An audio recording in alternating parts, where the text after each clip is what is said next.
Hi, Brunella. Hello. Hi. Nice to see you. Yeah.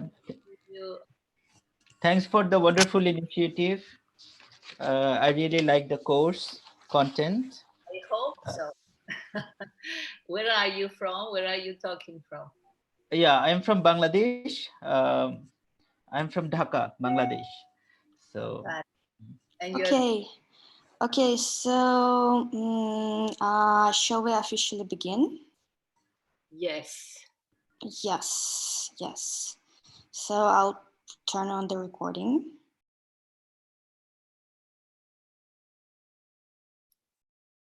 Just a second.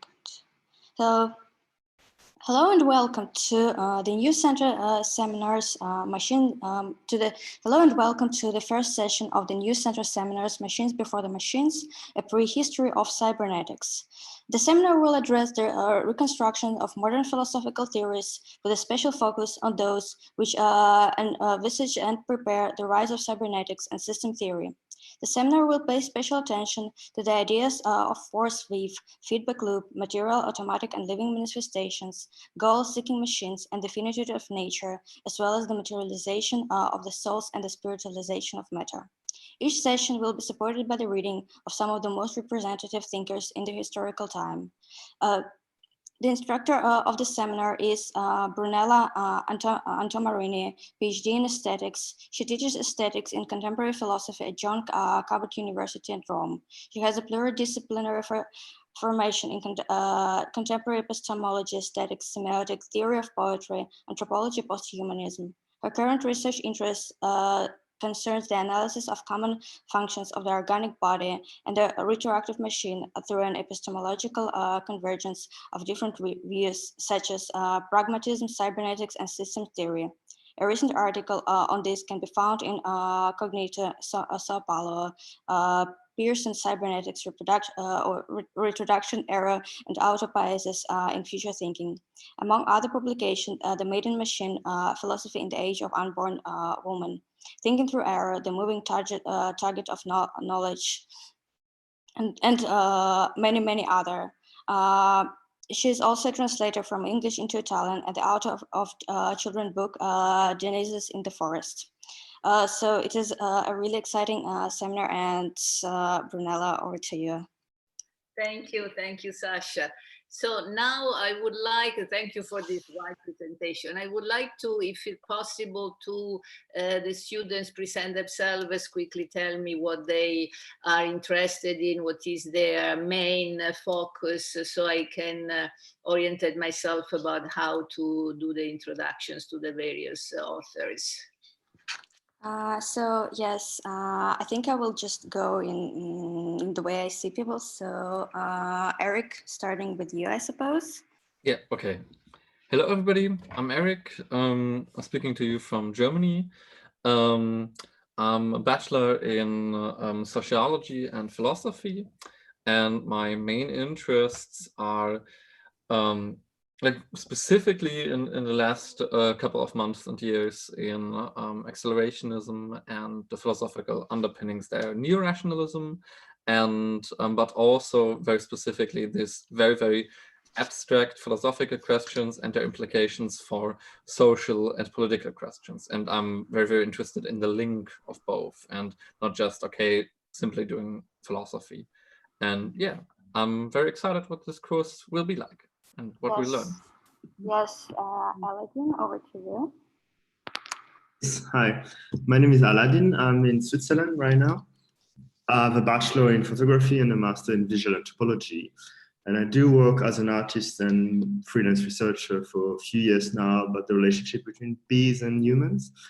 And I was interested to follow the course because sorry, relationship between honeybees, the insect. Sorry. And yeah, I recently started to study the use of digital technology in beekeeping practices, and then I felt like a class on cybernetics would be a good start because I don't have much background in philosophy neither, especially not in philosophy of technique and technology. Technology, great. Roberto, over to you.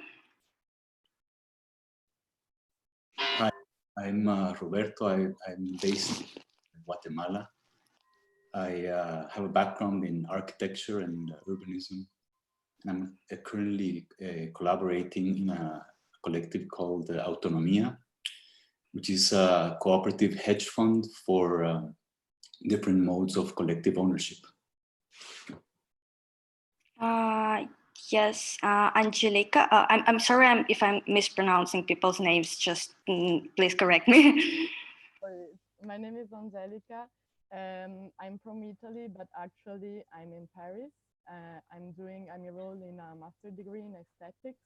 I can't hear you very well. I don't know if my micro is, can you hear me now? Yes. Yes. Okay, I'm from Italy, but right now I'm enrolled in a master study in aesthetics in Paris. That is where I am right now. And right now I'm doing research about digital art, in particular the interaction between art and technology. And I'm also interested in the idea of the future, dystopia and accelerationism as well. James, over to you.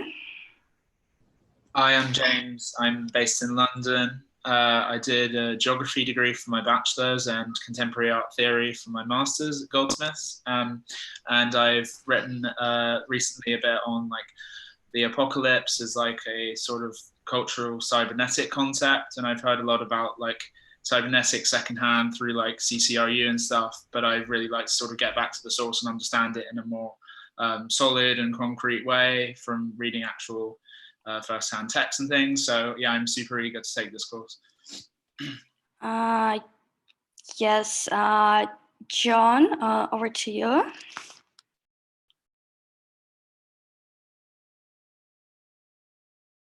Hi, my name is John Radisky. I'm calling from, I'm joining from Hoboken, New Jersey. My first degree was in immunology, PhD, and I spent 30 years as a scientist. And after this, my first career, I'm going back to school for a master's through the Gallatin program at NYU. And I have a particular interest in the interface between science, aesthetics, and technology. Artemis.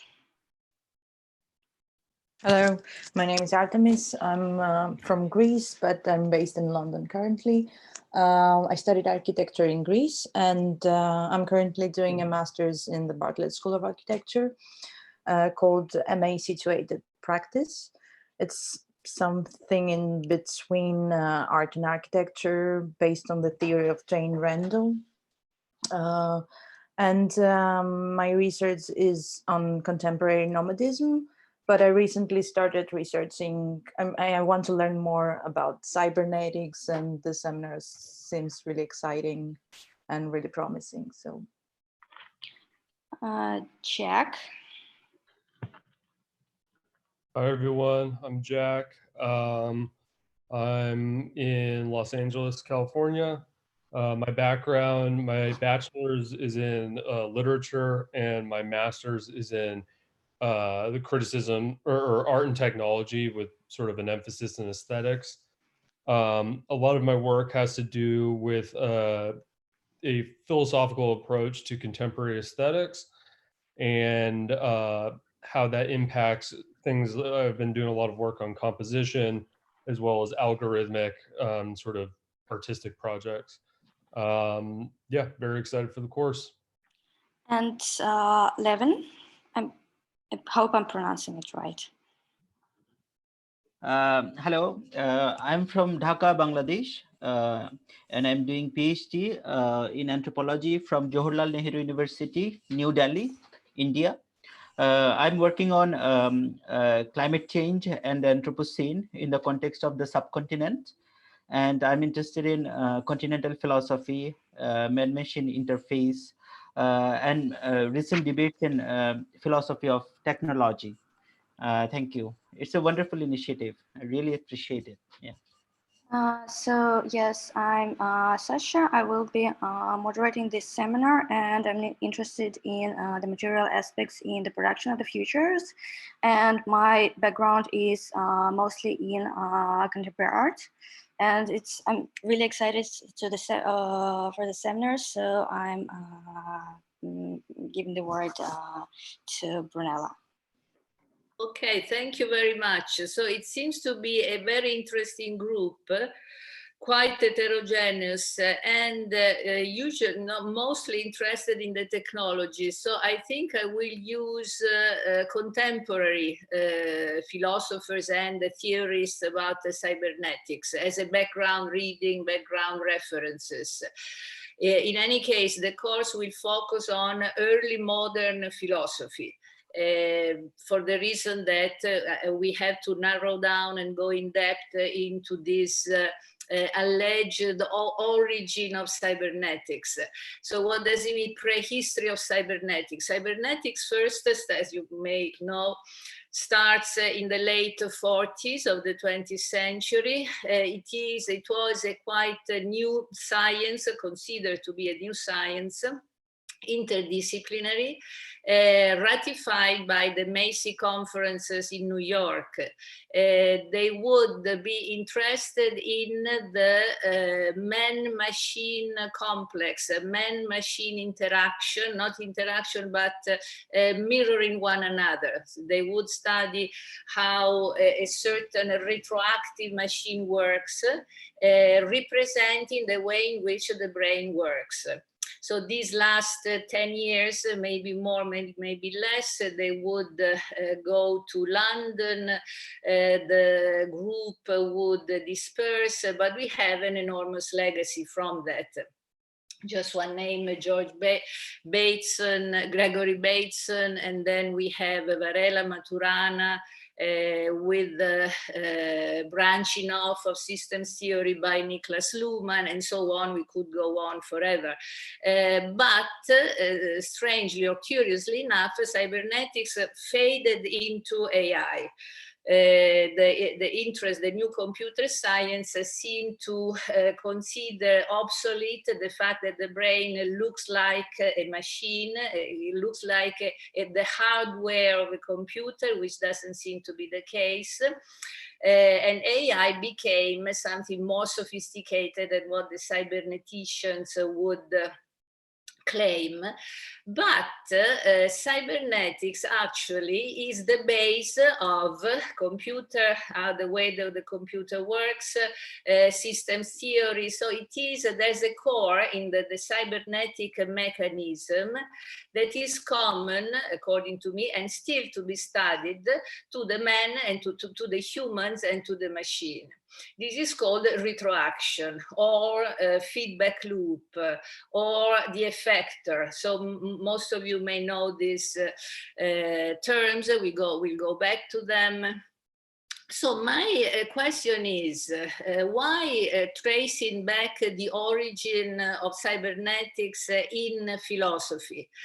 For two reasons, or for many reasons. The main reason is because philosophy seems to have today a difficult time. I think that globally speaking, now we have more and more speak and think globally.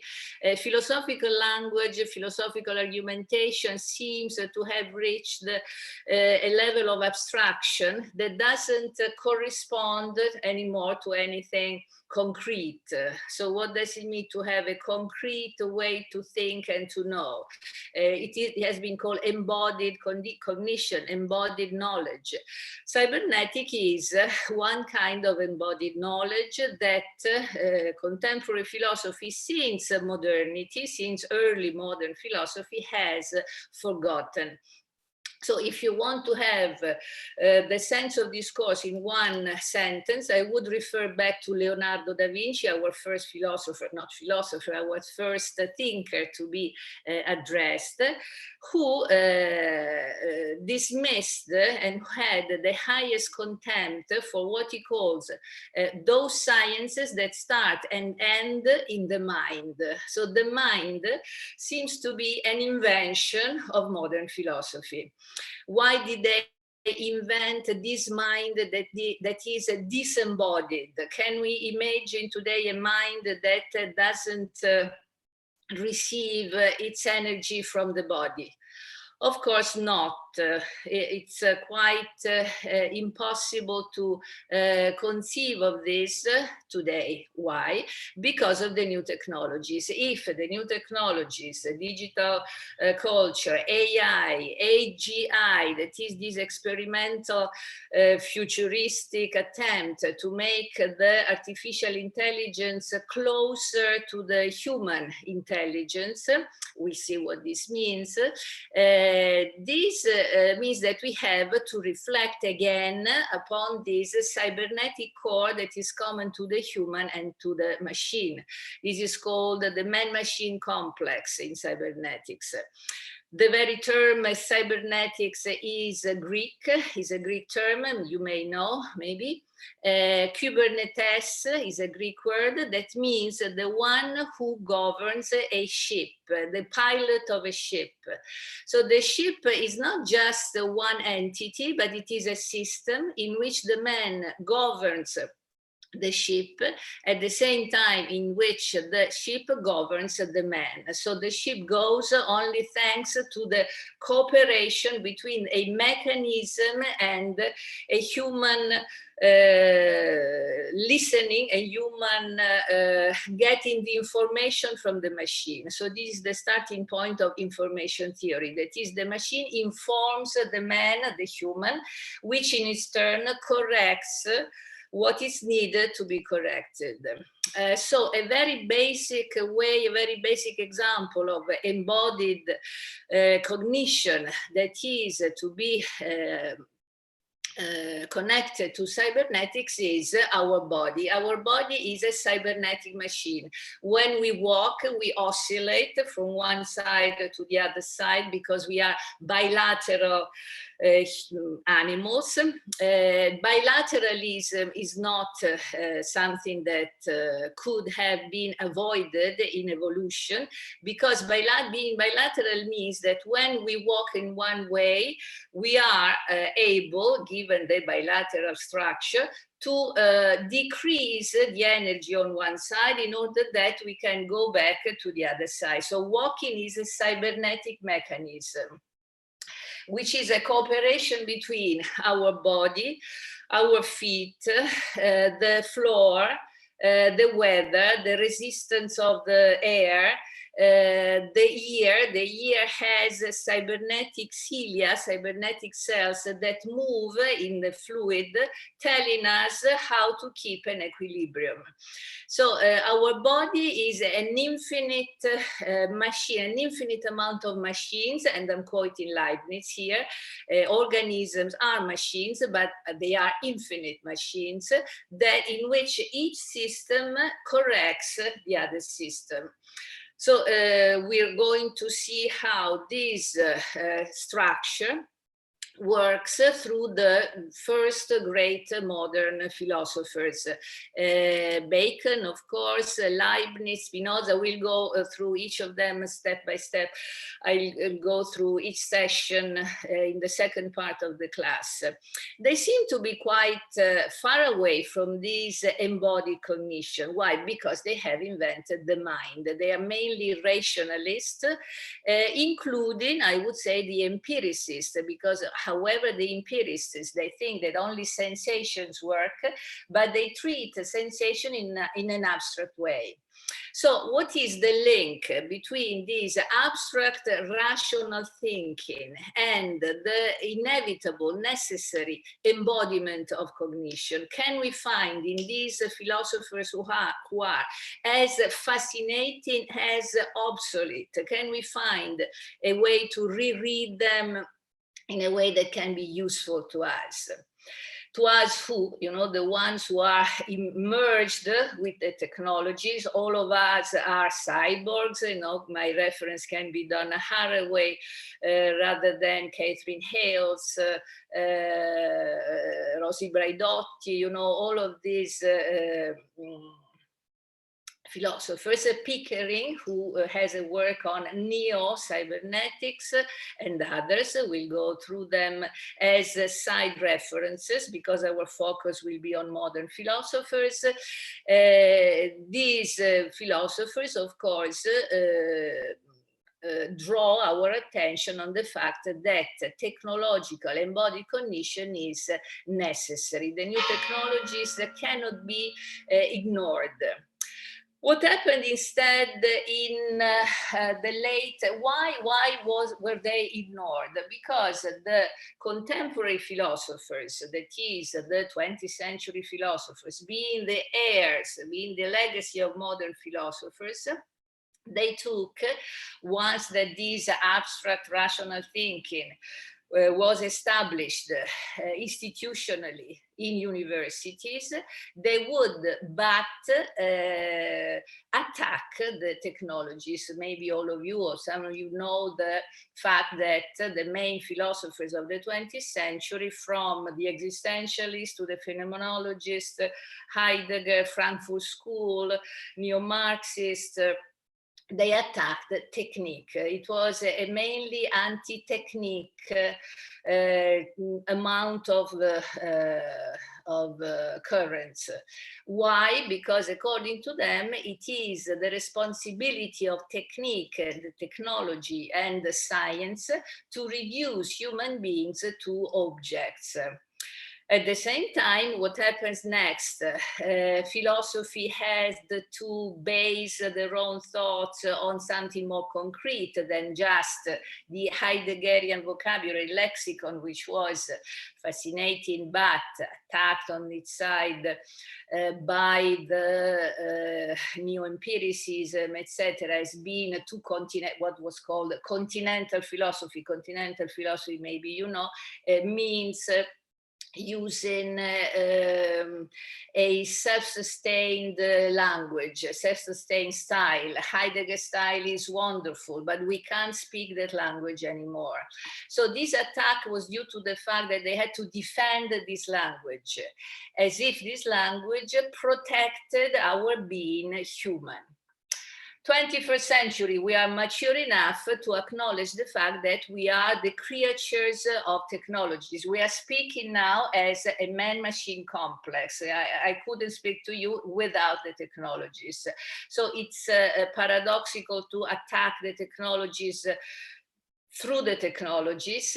In addition to that, the technologies are as dangerous as they can be useful. If we think of medicine, if we think of protection. Same problem with the control. We've seen how delicate it is, the use of the technologies in this times of virus. The control increases, but also the protection increases. We could prevent a pandemic thanks to the technology. So what attitude to take towards them? Not attacking them. I think this is an old attitude. The philosopher who thinks he's protecting what, you know, it seems to be not effective. I'm not saying they're wrong. No, I have the greatest respect for our great philosophers, but they are not effective anymore. Not to take them in the opposite attitude by kind of triumphalism. This is one possible attitude in posthumanism. We can be empowered by the technologies, another kind of abstract thinking, because these technologies cannot be available so easily. But at the same time, they can be orientated toward protection. They can be controlled themselves politically. We can discuss that later, of course. So the attitude is to consider the path that these technologies have taken. What happened in history, short history of these technologies? Machines before the machines was a nice invention, editorial invention of the New Center. To say what were the machines before the computer machine, before electronics. But this doesn't mean that the machines didn't exist. In all of the human history, we have technologies and machines. Even in prehistory, we have machines. The first hammers are a technology. Shoes are technologies. Animals have technologies and machines. If we think of nests, if we think of sticks that monkeys use, if we think of even dams, you know, all of these are technology. Even objects, you know, the paradise birds who use artificial objects for sexual selection. Even our articulate language is a technology in that it is artificial, based on the brain, but it is artificial. It is a human construction. So there's never been a time in which technologies have not accompanied the human beings. But we have a history of ideas, at least a history of the Western ideas. If we go back to Greece, ancient Greece, we find the main inspirations for the Renaissance, early modern technologies. We know that the technology started having a great impulse, a great impact between the 17th century to the 18th century.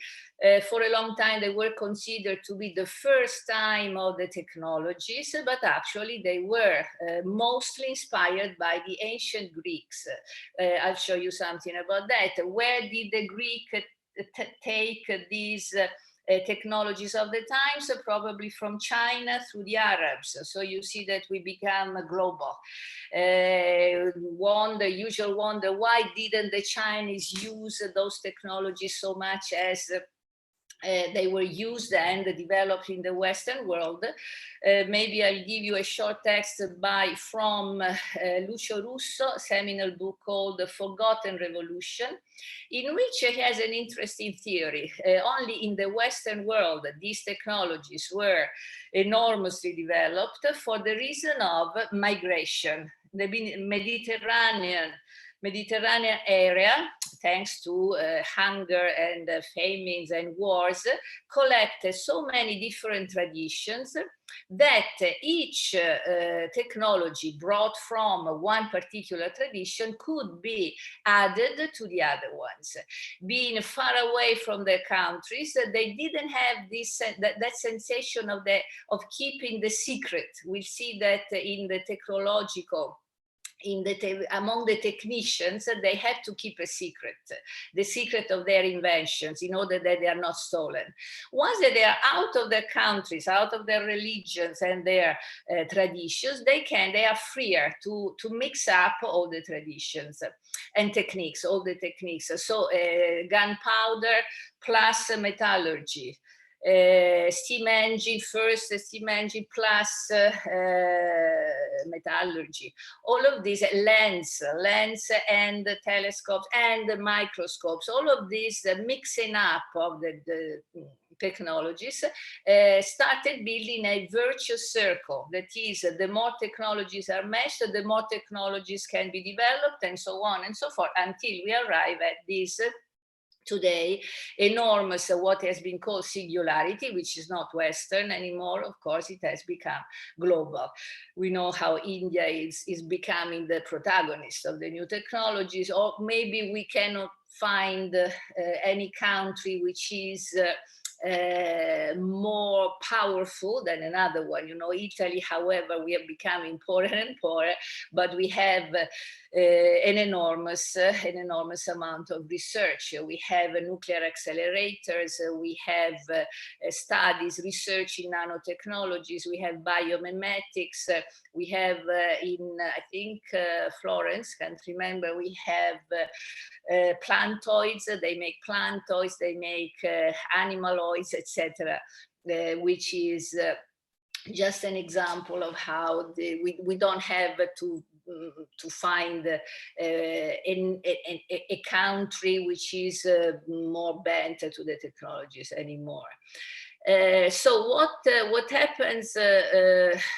So one motivation is to return the philosophical language a certain concreteness, by finding out a cybernetic Leibniz, a cybernetic Spinoza. Is it possible or not? This will be discussed. Okay, this will be our common elaboration. You might conclude, no, these rationalists are doomed to remain what they are, that is, abstract thinkers. But on the other side, leaving them as a kind of remains of historical philosophical language is really too bad. In Italy, we study, our education is basically historical philosophical. We study philosophy since high school, and we have this historical philosophical formation that at the one side encourages us to use this language. On the other side, what to do with this language? This is our problem. Before going on, I would like to ask you if you have immediate questions, or if you prefer to have your questions after the break so you can think of what to ask. Up to you. Maybe a short clarification. I've heard the term or the concept of embodied cognition a couple of times, but never really understood, okay, what does it actually designate, so that we actually can shortly lay out what are we talking and what is our problematic. That would be cool. It's a question. Yes, embodied cognition can mean many different things, depending on what we, which kind of reference we use. In order to make it very simple, well, we can start with the phenomenologist. I don't know if you know Merleau-Ponty. Okay, Merleau-Ponty, what is thinking without perception? Gestalt theory, what is recognizing a form without immediately interpreting a form. So when we interpret and perceive, we do one act, which is understanding what we perceive. Peirce, one of my main references, talks about perceptual judgments. Okay, this is one possibility. If we want to make it simpler, think of when you drive a car. When driving a car, how do you know? How do you know what you have to do? You do not know, okay? Your mind is not immediately involved. It is all a matter of systems. You are a Kubernetes at that moment. You are a cybernetic entity in which your foot receives an information from the pedal, which receives an information from the outside, from the wheel, which receives an information from the floor, in such a way that my foot slightly modifies its behavior depending on the information that arrives to it. At the same time, the wheel informs me how to move my hands. At the same time, I have an equilibrium in my ear that informs me how much I have to keep my bodily equilibrium inside of the car. So my cognition is not a matter of either thinking or moving. I move because I think, but I think only if I move. Maybe it's clearer.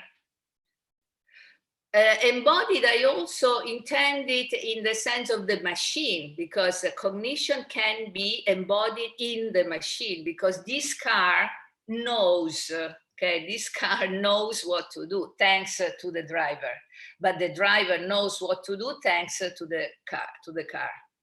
AI, now we are experimenting the possibility that computers think independently of the algorithms. That is, we give the input of the algorithm, but they can correct, they can adjust the algorithm.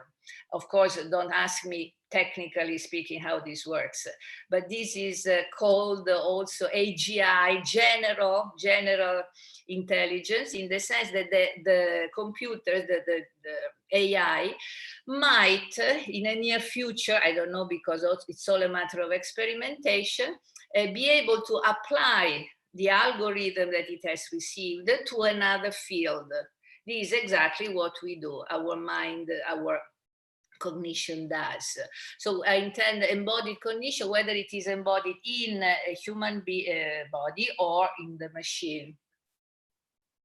I don't know, tell me if you... It didn't get like as clear as I was hoped to, but maybe it will get clear when we start getting into the very specific problematics. It seems like it seems pretty much as to have some parallels to empiricism rationalism debate, and the question of okay, the relation of thinking and sensing, that okay, thinking isn't possible without sensing, whatever that may mean, either human sensing or sensing of sensors in a machine that is not human. Maybe does this get to the core? Maybe. Yes. Is it a formulation that makes okay? Good. When I say embodied cognition, I have a polemical object. Who's this polemical object? Descartes. Of course, Descartes is our victim today. I don't know if you know Antonio Damasio. You know, from that point on, we always attack Descartes. Why? Because he thinks that we have a mind that governs a body, which is not cybernetic, because the body is simply the passive response to what the mind knows. The body is blind and deaf, has only reactions which are not cognitive, and the mind is able to recognize what those reactions are. This is why Descartes talks about the body as an automa. Maybe he built one. We might, yeah, maybe. So, you know, is the body a mechanical automa? They built automa all over the time, since ancient Greece to the Renaissance, and of course today we have the robots. Are these robots or automas just passive in the hand of this mind? What is this mind? This mind is the essence of man. What is the essence? Essence becomes an empty word today. The truth, what is this truth? Okay, in the hands of rationalists, they take Platonic terms, even pre-Platonic, pre-Socratic terms, they transmit them from generation to generation in a way that they live a life of their own, but they're actually empty. I think Nietzsche was right. That is, terms like logic, the truth, essence, the existence of objects do not make any sense, but for the fact that they were transmitted in universities, let's say. So this is the invention of a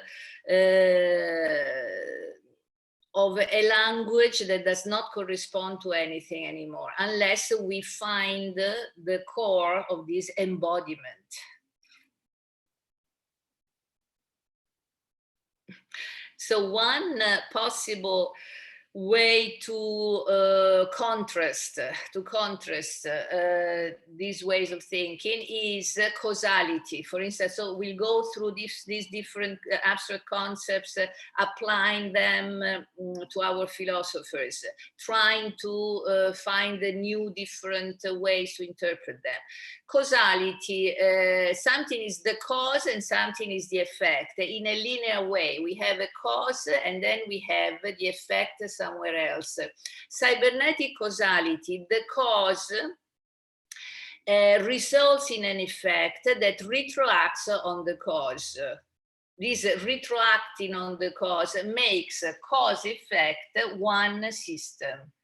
In such a way that the effect the effect determines how the cause works. Newton, the cause of the motion of the planets is the gravitation. Where's this gravitation? What is the cause of gravitation? You see, the risk is to go linearly backwards until we find what? Primum mobile, as Aristotle called it, stolen by the theologians as God. But, you know, philosophically speaking, this doesn't work. So cybernetics introduces a circular consideration of cause-effect relationship, because the effect allows the cause to be effective, allows the cause to work. In fact, it is called the effector.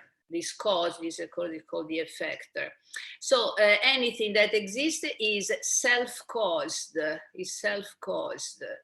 Spinoza may be the one who better fits this idea of self-causing, but we'll go in detail to that. Teleology, cause or the final cause. You see, this is Aristotelianism or Aristotelian legacy. What is the final cause? It is a why question. It is the telos, which means the aim. What is the aim of an action? What is the aim of an action, however mechanical or organic? Purpose does. What is the purpose in a man-machine complex? We hardly find a purpose or a name unless we endow the machine itself with a purpose. So this is why De Latil called this retractive machine teleological machines. Today, a robot is made in such a way that it is forced to find its own aim. Okay.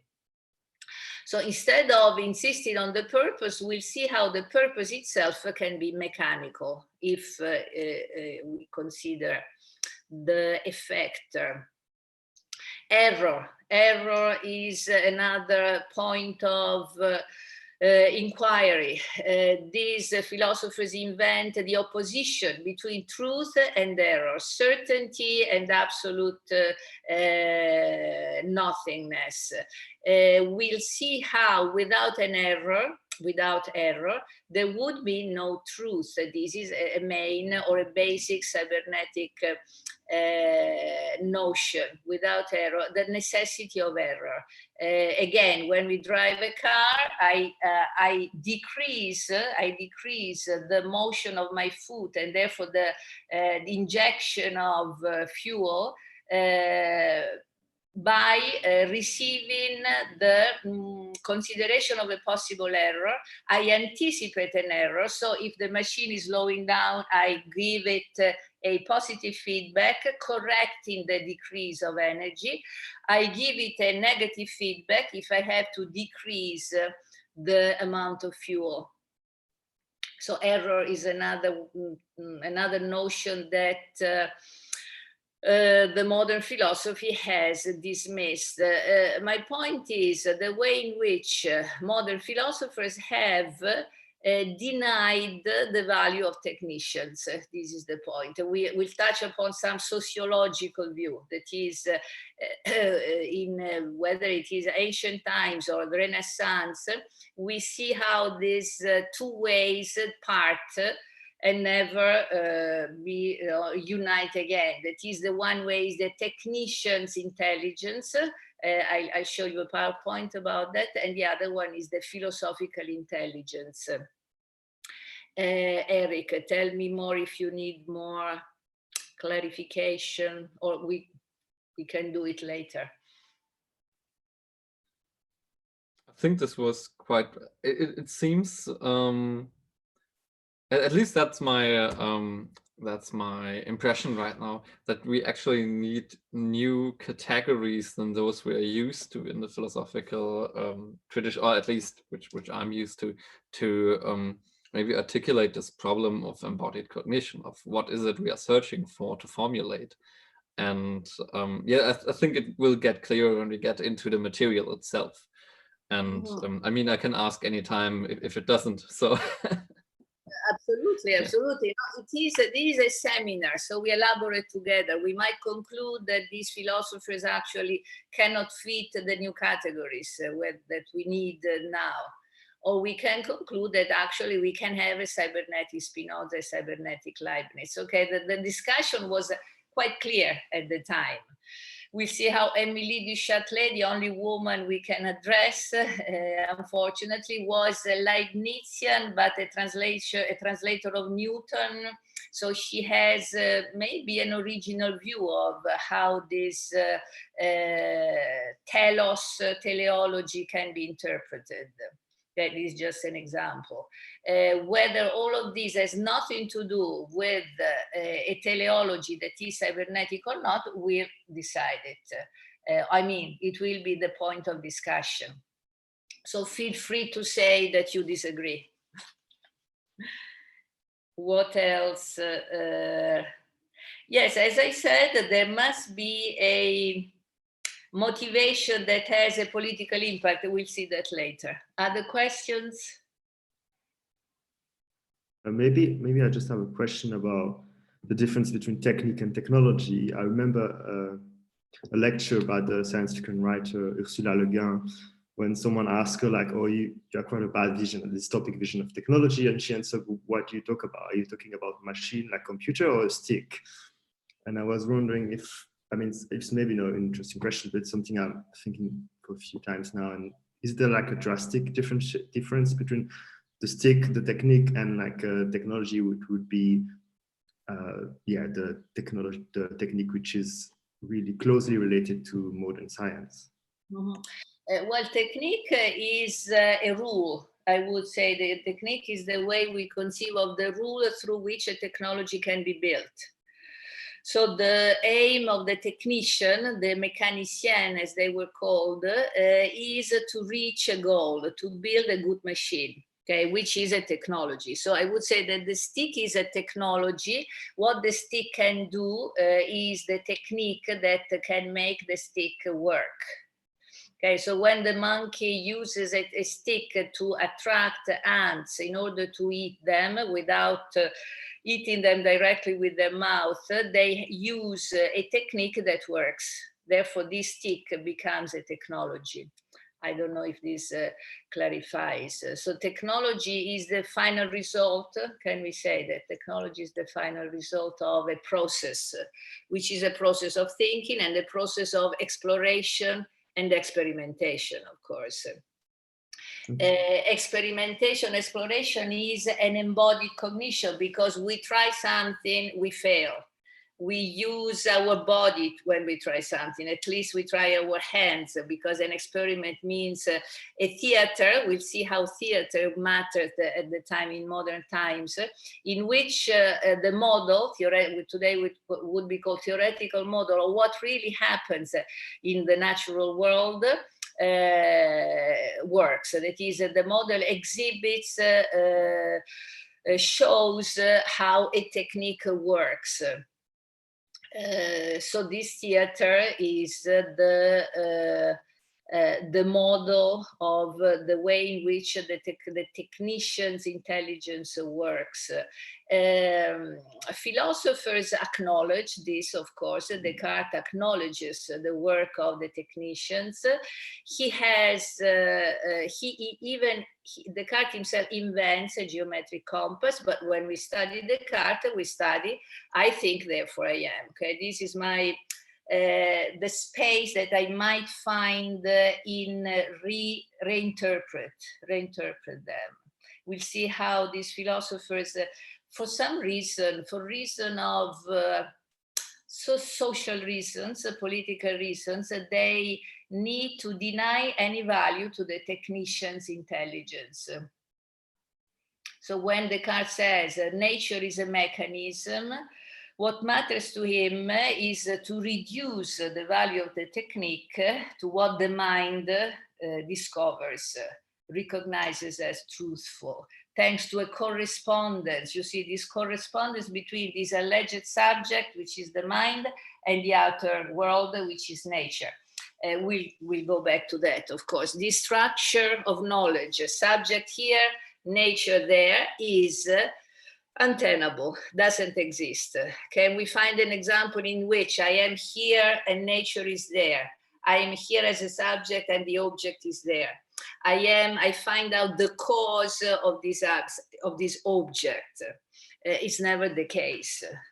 But please elaborate and tell me if you find maybe counterexamples. Maybe we can clarify further. Okay, other questions?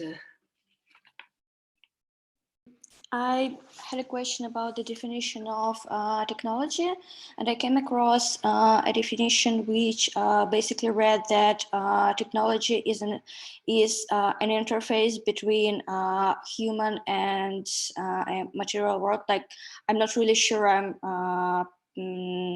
putting it absolutely right, and I'm like quoting it absolutely right. Do you find this definition productive? Yes, if I understand you well, the technology is an interface between nature and the human, between the artifice and the human.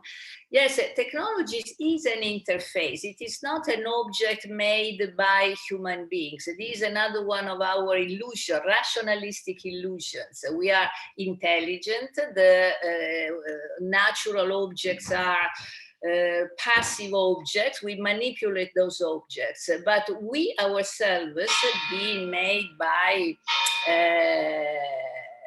minerals which are not living themselves. Okay, our bodies are filled with more or less more than 50 minerals like sodium, calcium, iron, etc.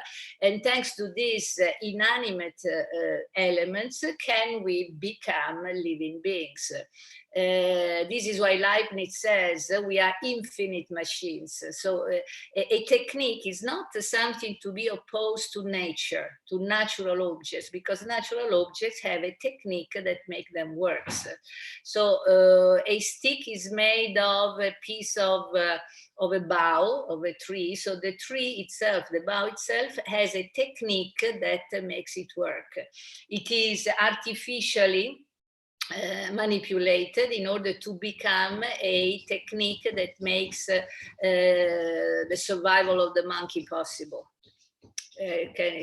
So we are going to blur, or we are going to have in mind the fact that this distinction between technical and natural, artificial and natural, is a rationalistic invention. Again, so we are not, let's clarify this, we are not attacking those philosophers, but we are trying to find out a way to reinterpret them, the way in which they themselves reinterpreted Plato, reinterpreted Aristotle. I don't know if this clarifies. Yeah, that does clarify, thank you. Are there any other questions? Yes, Levin. So whenever we talk about man-machine interface, what is the essence of humanity that we assume, which makes us different from the machines? And from that perspective, like how can we revisit 20th century philosophy exemplified by Marxist, Frankfurt School, and Heideggerians? Yes, their main point was science is not neutral, technologies are not neutral, but they are instruments of power over human beings, reducing them to objects of inquiry, that is mechanism. So if we are treated as machines, it is because it is convenient for power. Okay, biotechnologies, biopolitics, by Foucault, for instance, Michel Foucault. Why doesn't this work anymore? Because this distinction is a dualism that doesn't find a scientific confirmation. It's not verifiable scientifically.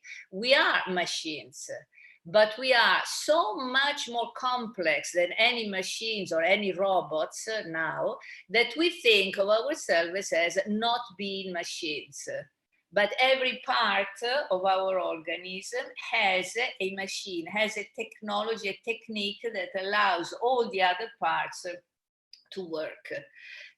So all of our organs are not like the pieces of a car, because we can separate all the pieces of the car, and we cannot separate the organs. Well, actually, now we can, but the evolution has endowed us with this systemic way for which one organ is attached to the other organ. We'll see how Leonardo already understood this systemic character of the human anatomy. Renaissance, Leonardo, for the first time, the human body is treated as a machine, but a very special machine. Of course, we cannot say yet that human bodies are like robots.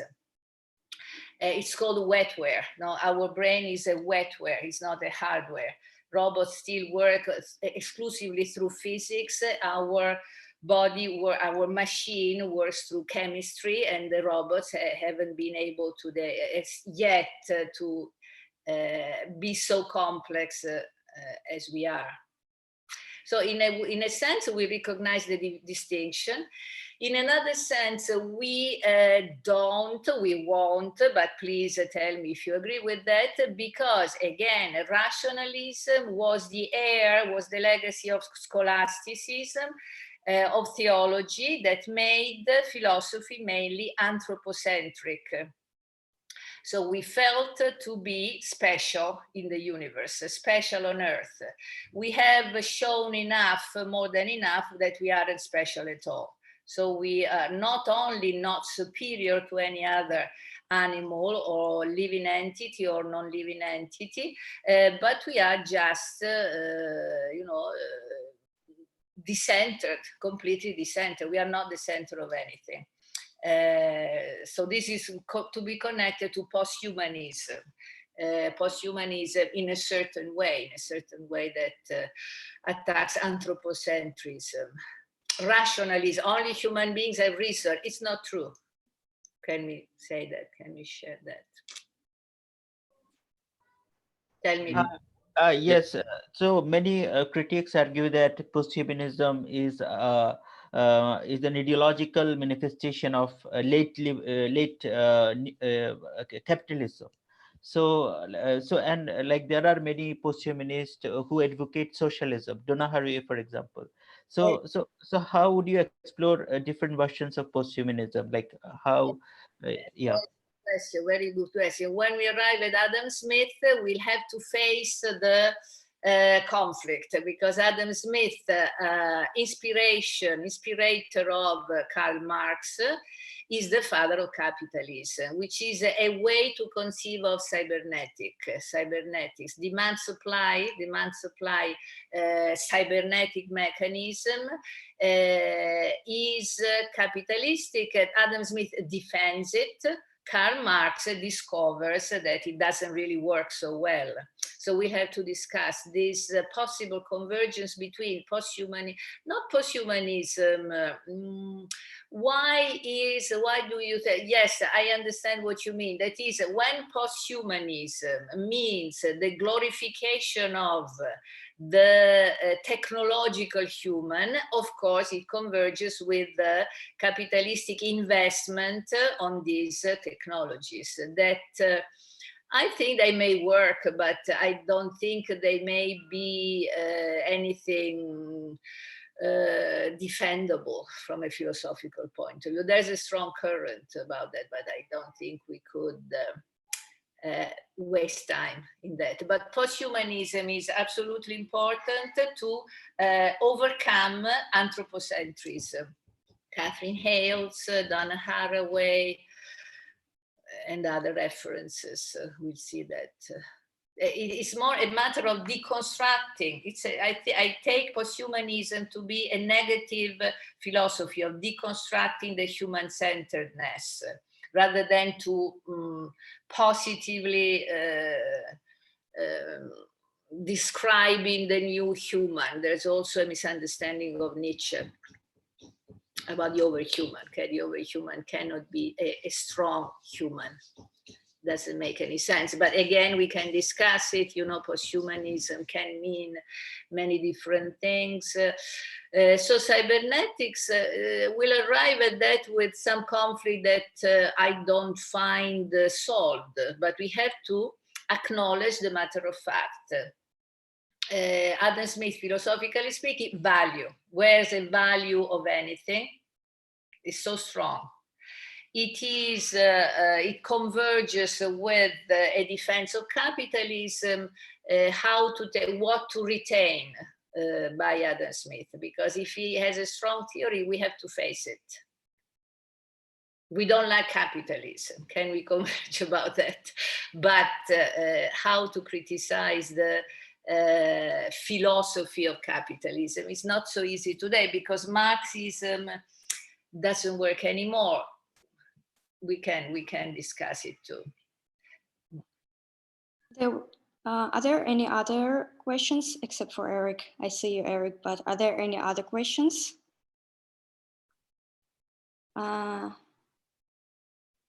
Okay, there is. I didn't want to ask the question in the chat, but there's another one. This was just a small side comment. Yeah, like a short. There is a short comment in the chat. I will just read it for Brunella. But these technologies don't necessarily need to be developed under capitalism, don't they? Hopefully so. Hopefully so. But capitalism seems to absorb everything. How to orientate the technologies in a way that is not functional to capitalism, to wild capitalism. I don't have any answer to that, but for sure we have to consider the problem. This is the problem. So toward the end of the course, we'll see the political, socio-political, economic issues in modern philosophy through Adam Smith, Vico, and Machiavelli. Okay. So the question I wanted to ask was, and it's still very, very abstract, that would you identify rationalism, because this was somehow my impression so far, with the statement, or at least that it includes the statement that there is something like reason and rationality, and that this is distinctive, at least not as a human essence, but at least, okay, it is something humans can do, that they are actually doing it, and that maybe potentially, okay, in the future AGI or some other stuff could potentially do it also. But the question, is there reason or is there not reason? Are like, I know this is very, very abstract, but we think, but are we really thinking? Basically this, yeah. Of course, we are rational, but we are not rational in a way that we can reach certainty. Certainty is the invention of Descartes. Descartes invents certainty. It doesn't correspond to anything real. When the technicians work, they do not work with certainty, but they work through trial and error. Eric, they work through trial and error, and they use what has been called bounded rationality. Have you heard of it? Bounded rationality, limited rationality by, I'll tell you, maybe Spencer, a cybernetician. Okay, one of the legacy of cybernetics, Herbert Spencer. I'll tell you better. Anyway, of course we are rational, but our rationality is bounded by our hands, our making. We know what we make. Giambattista Vico, okay, one of our philosophers. We know what we make. We do not know what is true. We do not know what corresponds to some mathematical law of nature. This is one of the inventions of modern philosophers. Are there other? And of course, do I really think that, okay, I think perfect, yes, exactly. So I think therefore I am was considered to be by Vico. I think was one of his main, maybe I'll find the passage in which he criticizes Descartes by saying, I think, therefore I am is a false inference. I cannot infer ontology from thinking. Again, if we have divided these two spheres, thinking and nature, I cannot say, I think, therefore I am. But we'll go back to that, because, okay, does it answer? Rationality, of course, is fortunately there. It's not that we must be irrational, but rationality is limited and conditioned by what to make with it. This is can we invent cybernetic rationality? Okay, we have a problem and something must be done. This is cybernetics. But now I'm introducing brainstorming. So you also do brainstorming just as a first introduction, and then I hope we clarify step by step. Okay, do you want to continue now, or shall we take a break? I would take a break, 10 minutes, so maybe you can think of more questions if you have doubts or something to clarify. Then we go back and I'll show you a PowerPoint because, of course, the cybernetic machines is so much easier to show than to describe them. So yes, we'll meet at 12, we'll meet in 10 minutes. In 10 minutes, okay.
Let's wait for a couple more minutes for people to return.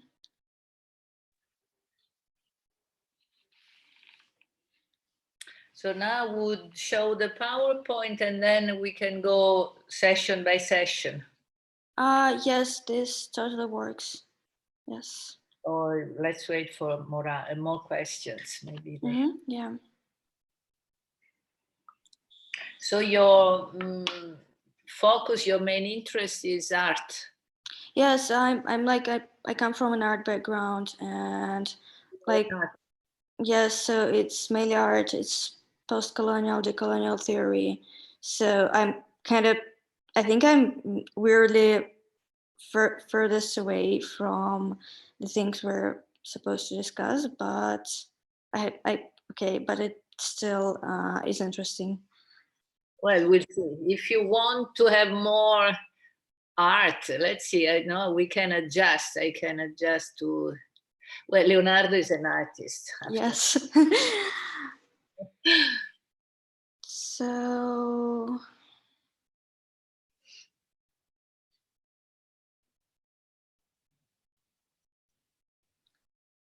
Okay.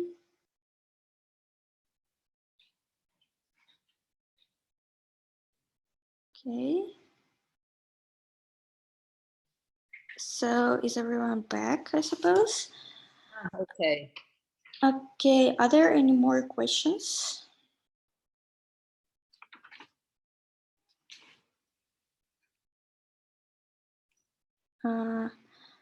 Okay, so I think I'll just pass it over to Brunella then. Okay, so let's have a look at, no, I can't see. Let's have a look at a PowerPoint.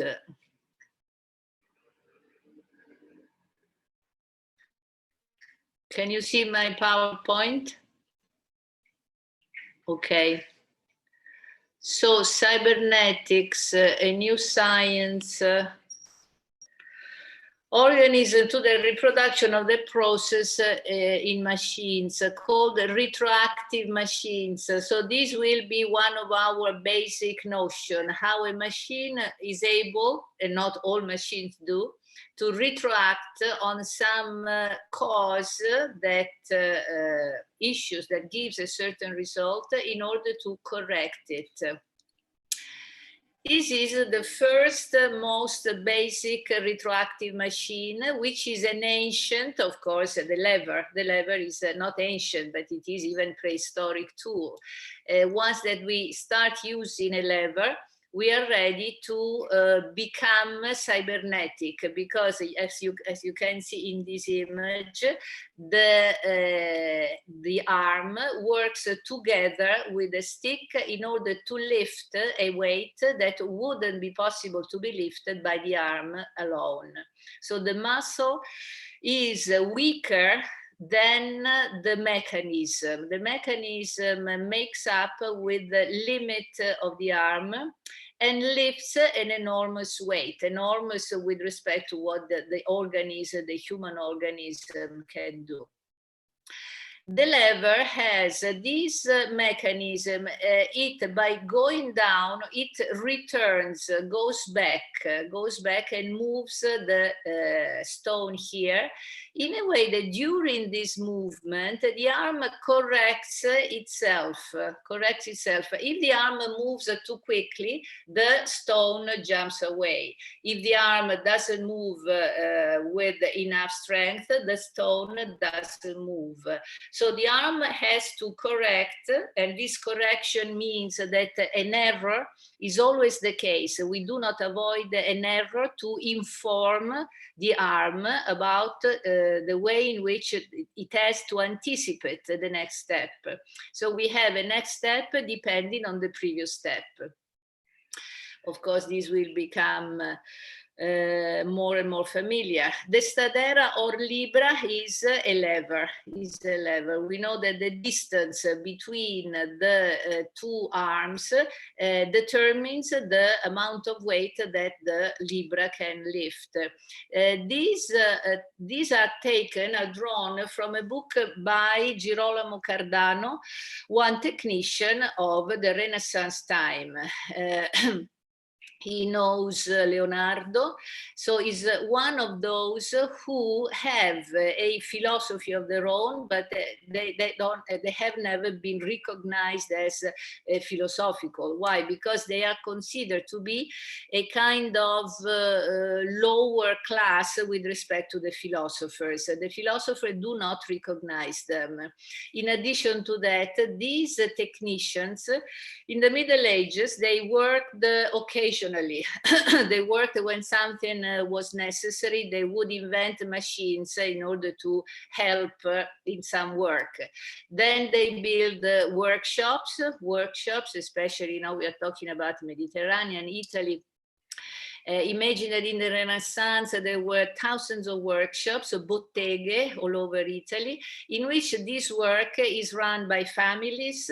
It becomes a family tradition, and the family is very important because they keep the technical secret of building machines in order that they have to be address themselves rather than someone else. But their work is silent. What does it mean silent? They don't write, They don't describe so much as they show how something works. As you can you imagine, without this image, how much more difficult it would be to describe the lever or the libra. What is another ancient retroactive machine? The Eolipila by Heron of Alexandria. Imagine that Heron lives between the 1st century BC and the 1st century AD. We do not know much about him, but we know that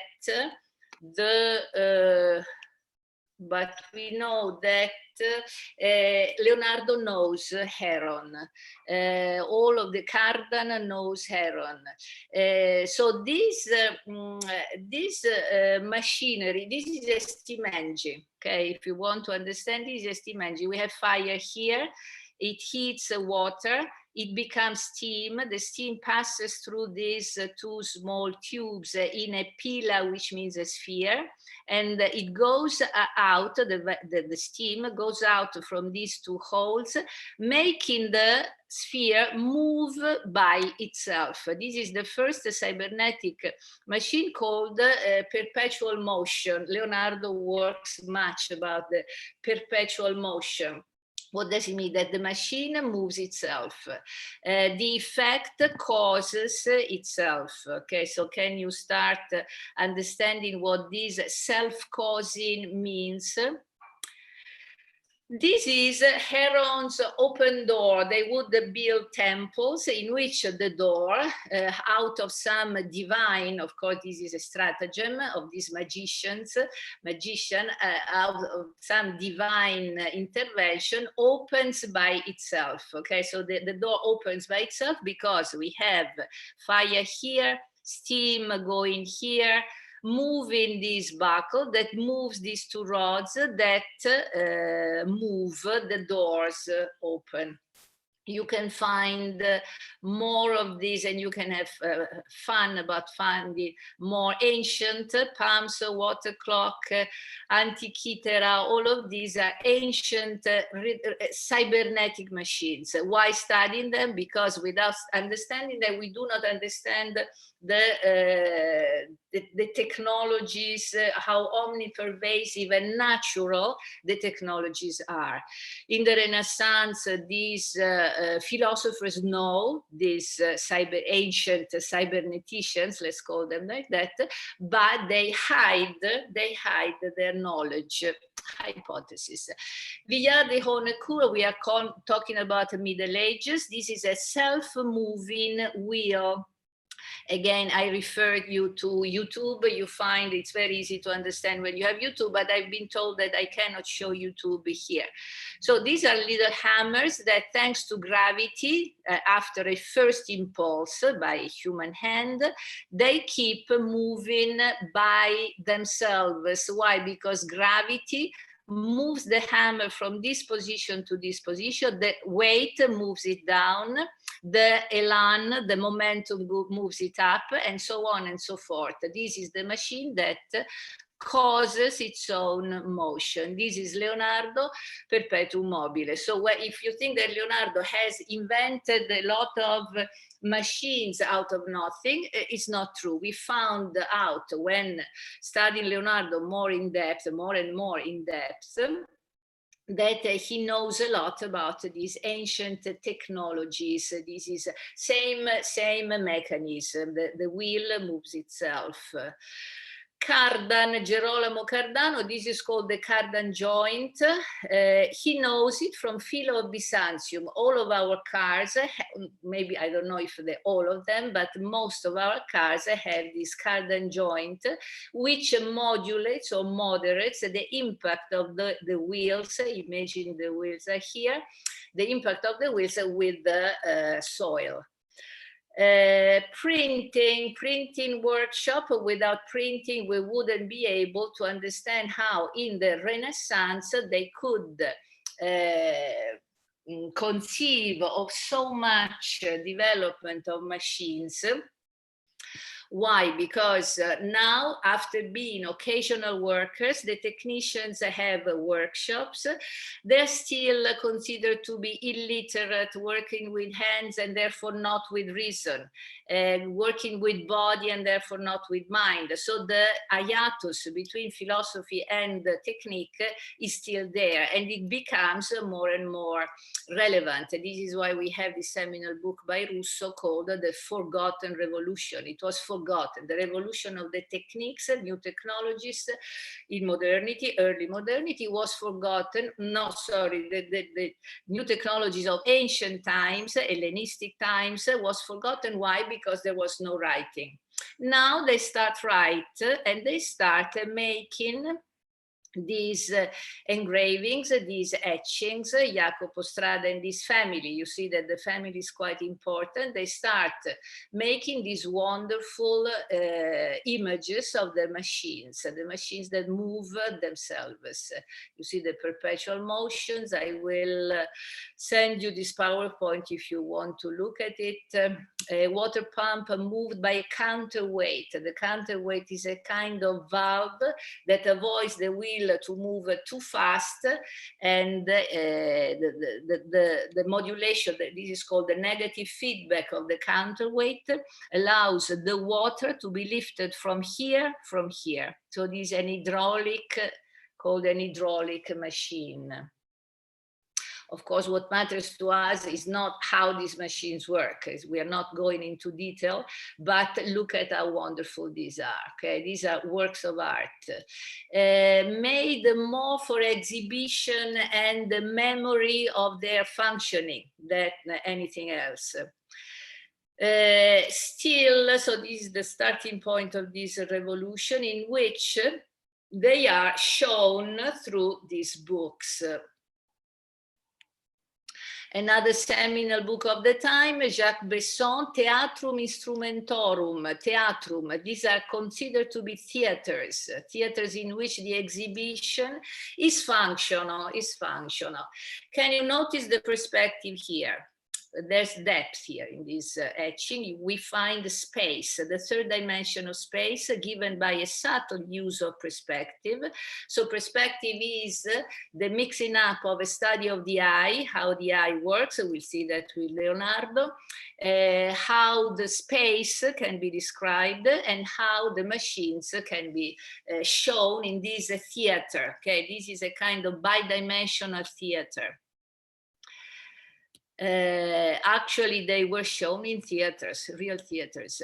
Agostino Ramelli, diverse artificiose macchine, machines that are different, and artificiose is an interesting word. Doesn't mean artificial, but means excessively artificial. So this is a hydraulic pump, and this is interesting. It's a kind of machine that allows to consult books almost as in a kind of computer. So imagine you are a scholar, a reader that needs to find references, quick references. So through this wheel, it can go through one book quickly, through from one book to the other one. Urbino in the Marche, a region on the Adriatic. The Palazzo Ducale, the Duke Palace, was filled with this marble niche representing all the machineries. So it was the moment in which the machines are reevaluated, but at the same time they are denied by philosophical thinking. So philosophy takes this space, which is also an institutional space, that is university, in which they work as pure minds, whereas the technicians take a completely different way. Why devaluating them if the machines are so important for any kind of development? Because it's as if this work is not cognitive according to them. Athanasius Kircher, I would suggest you to find more about him. He was a kind of other Leonardo. He touches upon all possible fields. He even finds, does a kind of cinema, proto-cinema. You find images about that. And this is a mathematical box, one of the first calculators. Salomon de Caus, this is another way to refresh Heron's steam engine. Again, we have steam here and water here. The pressure makes the fountain work. So this is a hydraulic fountain. Imagine that even in ancient times, they would have games of water games with the pressure, using the pressure of water in small tubes. You know that the smaller the tube, the greater the pressure. So they would calculate how much the pressure could become a fountain. They have a perpetual water in a fountain. They could have ancient times and Renaissance, and especially Baroque times, birds, metallic in metal birds chirping when the pressure is pneumatic. Jacques de Vaucanson, maybe you've seen this before. This is a duck that does all the complete elements of digestion. It eats, digests, and ejects the food. Vaucanson is part of the congregation of the Minims. So many of these Minims are close to a congregation, Catholic congregation, French. They connected to the Jesuits. They are scientists. And they probably side with Galileo. You know that Galileo tries to convince the Inquisition that the system, that we have a heliocentric system and not a geocentric system. They probably know that Galileo is right, but they are unable to defend him. So this is interesting. This is Descartes' geometric compass. So Descartes, the ones who we study only exclusively concerning the I think, he actually is an inventor. He's an inventor himself. Leibniz, another rationalist. However, you know, the definition of rationalist, I don't know, we'll discuss that. Invents a step reckoner, another calculator. Of course, these are exclusively mechanical, but you know, they famous Rembrandt, Dr. Taub's lesson in anatomy. Anatomy is another way to consider the body, the human body, as a machine. You see, this is a corpse. For the first time, they are able to cut the corpse. Imagine these spaces in which the doctor, the physician, shows how the muscles are placed, how the organs are placed. The students learn, and usually there was a small window up close to the ceiling from which usually a priest would check that they wouldn't ruin the corpse, because the corpse had to resurrect once upon, one day or the other one. How did they find corpses? Leonardo probably bought corpses, or they would steal corpses from cemeteries. This is quite relevant for us because the body, what is anatomy? Anatomy means cutting and analyzing. If we analyze the body, it means that we recognize a mechanism, a technique in the body. For the first time, the body is reduced to a mechanism, which only the mind can understand. Joseph Wright of Derby, an experiment of bird on a bird. That is, a bird is placed in a vacuum. The air is subtracted, the bird dies. This is a theater. Can you sense that this is a theater? It's also called the curious experiment, physique pour les femmes, physique for women, physics for women. Theater, you see the women are, overwhelmed by this bird dying. So what's the point of making this experiment? It is playful, it is ludic, it is for its own sake, and it is the first step into science. Science, what does science mean at this time? It doesn't mean anything that is close to what we mean as a science or scientist. Scientists are either the philosophers of nature, Aristotelian, only working through reasoning and argumentation, nothing to do with this, or they are the inventors of new experiments. We'll see that just in this time, actually in this time, a new figure of a scientist is born, like Galileo or Newton, who are completely new figures. Artist. Leonardo is a new figure of the artist. Nothing of the kind exists before, because before only artisans were considered to be artists. No, I mean artists were just artisans. We'll arrive at Diderot, Encyclopédie, at the métier, Encyclopédie of the arts, but arts here means technologies, techniques, and métier or works, kinds of work. A new re-evaluation of the material work, material cognition. And here we have the steam engine. I don't know if I can make it moving. Can you see it moving?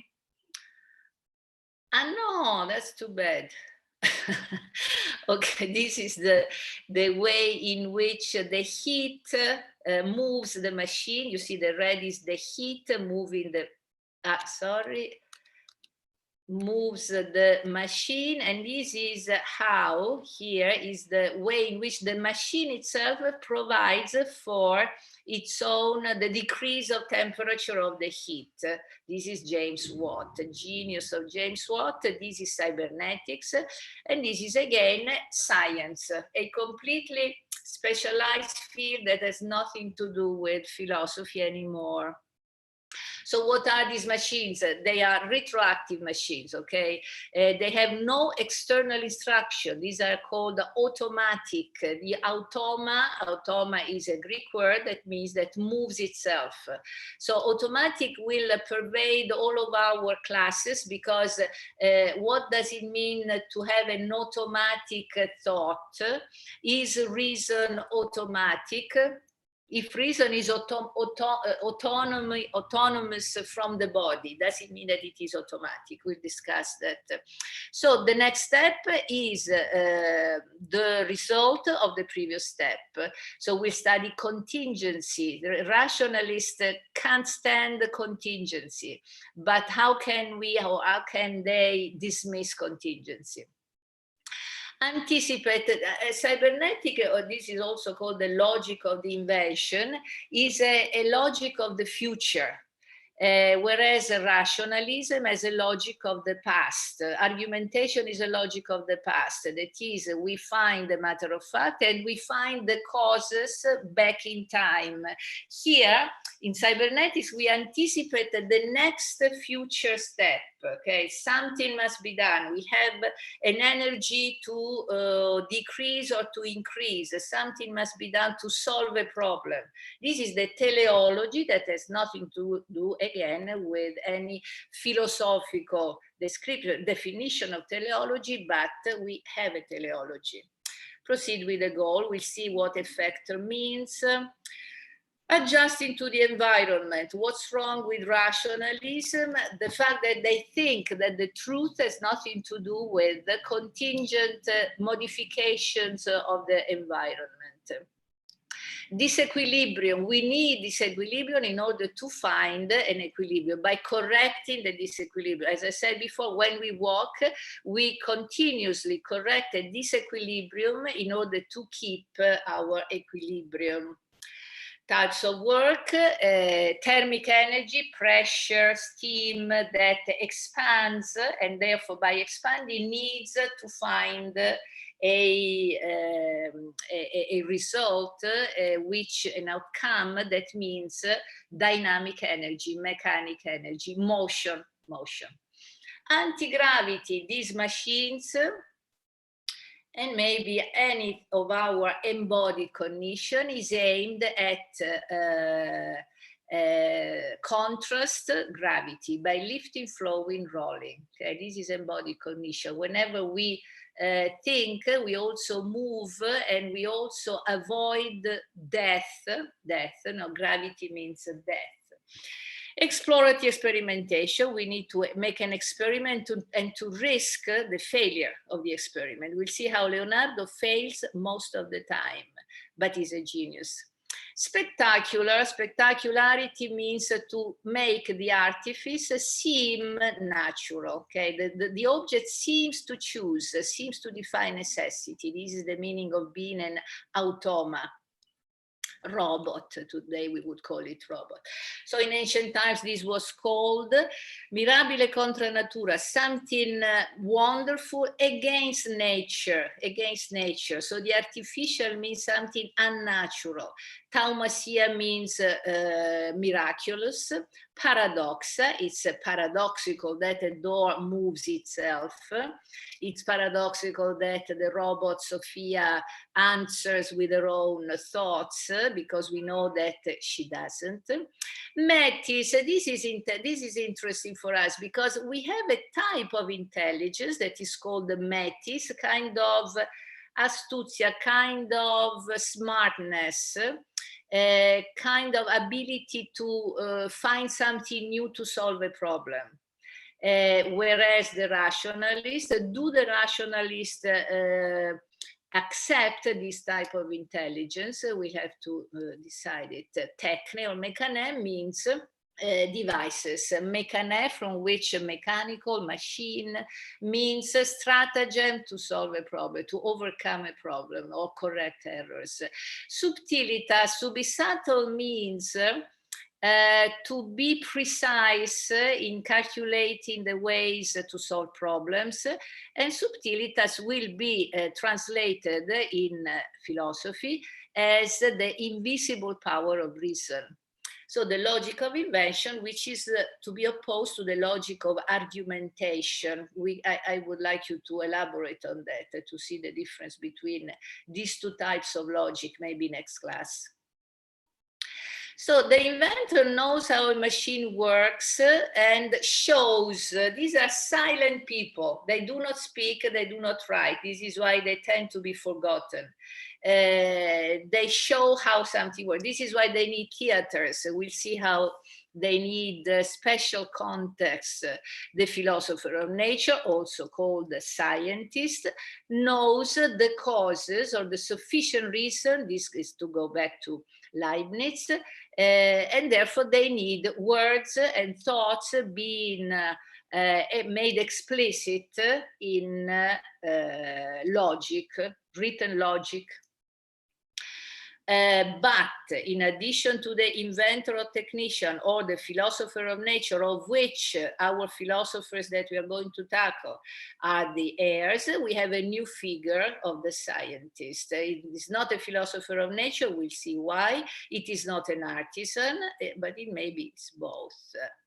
So where do they work? Where do they work? They actually work not in universities, so the paths are already divided. Philosophers of nature work in universities all over Italy, all over Europe. These inventors, technicians, mechanicians, they work in workshop or theaters. This is interesting. Theater means art. It's a form of art. Physics starts as a form of art. I'll show you this curious experiment, also called Cabinet de Physique. The Jesuits themselves have theaters in which they play music, invite the aristocracy, the nobility of the time, beautiful women. You know, it's a mundane event. Science starts as a mundane artistic event, also called physique amusante, funny physics. Amusing physics. curious perspective, curious experiments. Where do they find, and you know, in a stronger and stronger context, find recognition in academies? So we have this first academy, Accademia dei Lincei is here in Rome, just around the corner, Royal Society in London, Académie des Sciences. There are many Académies des Sciences in France. They start prizes. So imagine that Galileo shows his discoveries at the Accademia dei Lincei in Rome. Newton shows his in Royal Society in London. Okay, so we can do two things. More questions? Then Sasha, you'll tell me how to send this PowerPoint. Yes, there was a question in the chat from someone who's auditing, I suppose. With you broadening of the definition of work, are you trying to collapse the distinction between work as a unit? It is in the chat. What does it mean, work as a unit? Yeah, let me just... Your broad definition of work, are you trying to collapse the distinction between work and what?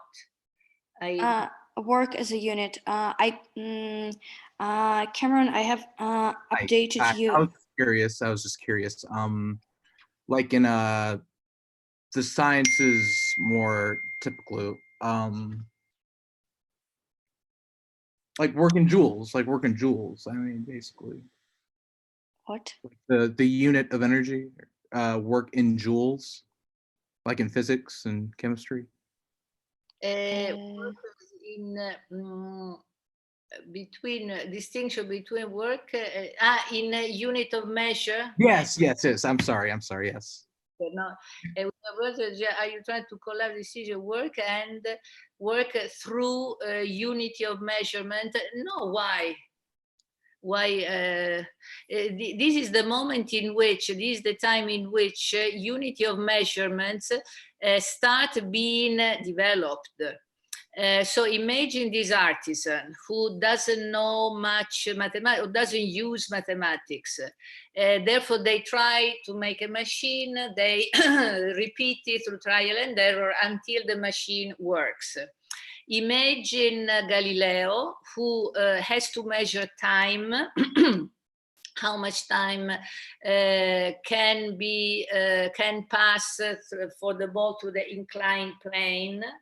If the time of the acceleration remains the same over the repetition of the experiments, there must be a law of nature. How to measure time? So he needs to pass from a water hourglass, which is not precise, so the regularity is too wide, to something more subtle. So at that time they would use the pulse.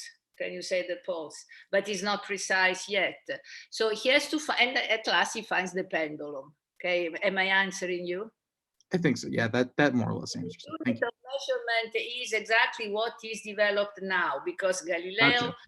Leonardo, they know that measurement is the key for precision of knowledge. Again, how the philosophers use this unity of measurement in as an abstraction of mathematics. They say, Gotcha. I don't know if this answers. No, that was good. Thank you. Thank you. Maybe there's another, I see questions and answers. Okay, these are what I answered. Okay. Can I ask something based on what it just said on the units? Can you hear me? Yes. Perfect. Yeah, I was just thinking when Cameron said this, isn't considered, like, for example, if we take the system of Descartes, like the spatial measurement and this new invention, can we consider it as a reasoning to the inventions that they followed? I mean, it can act retroactively too, because it helps realizing some things, or like reasoning the nature and experiment on that in order to invent more. So maybe Descartes didn't know, or not didn't know, but I don't know, as a rational, he was against this, but actually it's a really, of course, really helpful invention by him, like the measuring system, the special system that he invented, which act as a mechanism for more inventions. Like it's kind of the reasoning of nature, but at the same time a mechanism itself.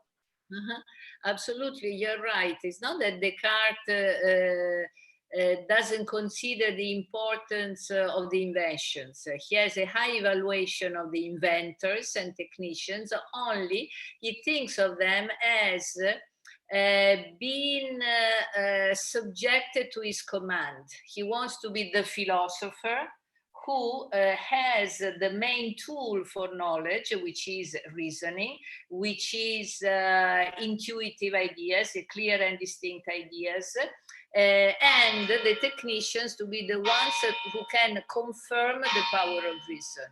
So he does evaluate the inventors, but only in a way that is very ego-centered. You know, this the invention of ego. So if Descartes has invented really anything apart from the geometric compass, is the ego, this universal ego, universal subject. A great invention, but if we think, we're going to see it more in detail, what's this subject? What's this independent, autonomous, rational subject that is untouched by the material world? The material world does not correspond to mathematics.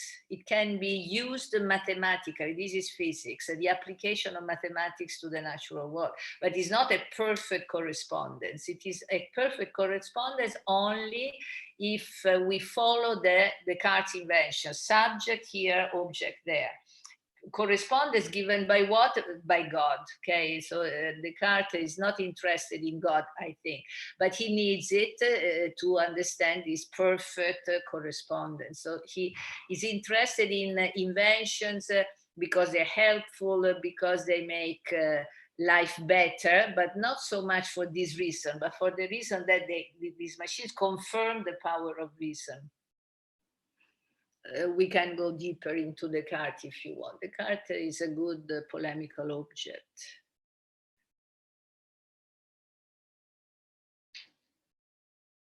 I see more chat, I don't know. Yes, there is a question in the chat from a person called Oliver Lauman, and he says, is there anything to say about cybernetics in the context of poetry? In the context of? Poetry. Poetry, fantastic. What is cybernetic? Does a cybernetic poetry exist? Well, it can be intended in two ways. If we want to refer to Lucretius, a great poet and scientist, philosopher of nature, we can find the cybernetic Lucretius, but we cannot go deeper into that. I don't know, I can only recommend the reading of De Rerum Natura about nature. Leonardo knows Lucretius, Machiavelli knows Lucretius. It's the heat of the time because it was rediscovered in Renaissance. Another way to conceive of cybernetic poetry makes me think of automatic poetry. I don't know if this is what I don't know the name of the ones who asked the question. A poet is cybernetic because it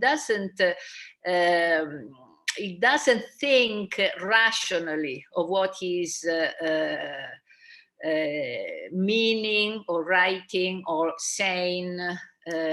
So every verse or even every word depends on the previous one. Every next word makes sense depending on the previous one. We could talk about that endlessly. This could be another course. But I don't know if I answered because I don't know where the question comes from. It came from here and it was, yeah, perfect. Thanks a lot. What you mean? Sorry? I don't know if this is what you mean. Yeah, I was just curious if there was what you had to say about that relation in general. It wasn't a specific question. I see. I think that you can expand cybernetics to poetry. Do you agree that poetry is not a rational activity? Sure. Yes, I would say so. So these are automatic, even the futurists talked about automatic writing, if we want to go extreme. But for sure, poetry has something common with with the work of the inventors and with the intelligence or the logic of the invention, because the inventor himself doesn't know in advance what the result will be. This is the main difference with philosophy, because philosophers claim to have a conclusion from which they can trace back the argumentation that is the premises, but the conclusion is there before, and the premises serve the purpose to confirm or reinforce their conclusion. So they know. The poet doesn't know. The good poet doesn't know, works through not knowing. This is why philosophers use this long arguments, because the more premises, the more they reinforce their conclusion. As detractors say, philosophers want to know what they do not understand, and they want to understand what they do not know. Okay, forget about that.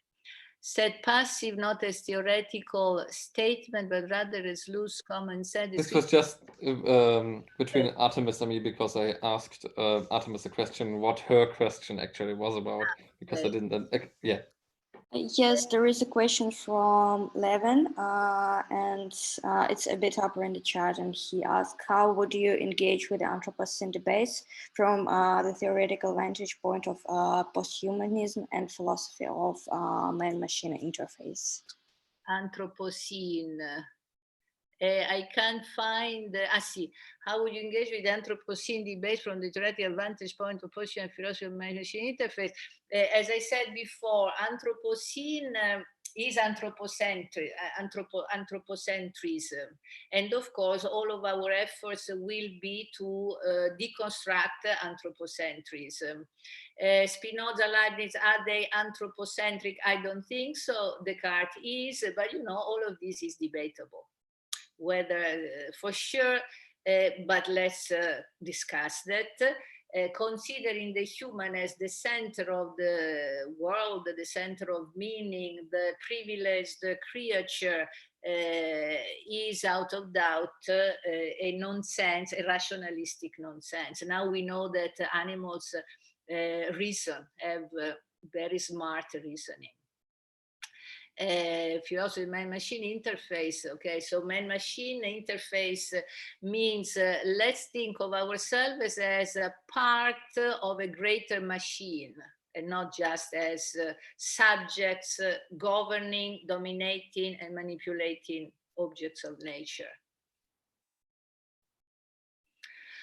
Inventor, investigator, yes, you can say that. What kind of machine replicates itself into such an energy density? I don't understand this. What kind of machine replicates it into such an energy density? You mean that doesn't lose energy? Cameron, do you mean that doesn't lose energy?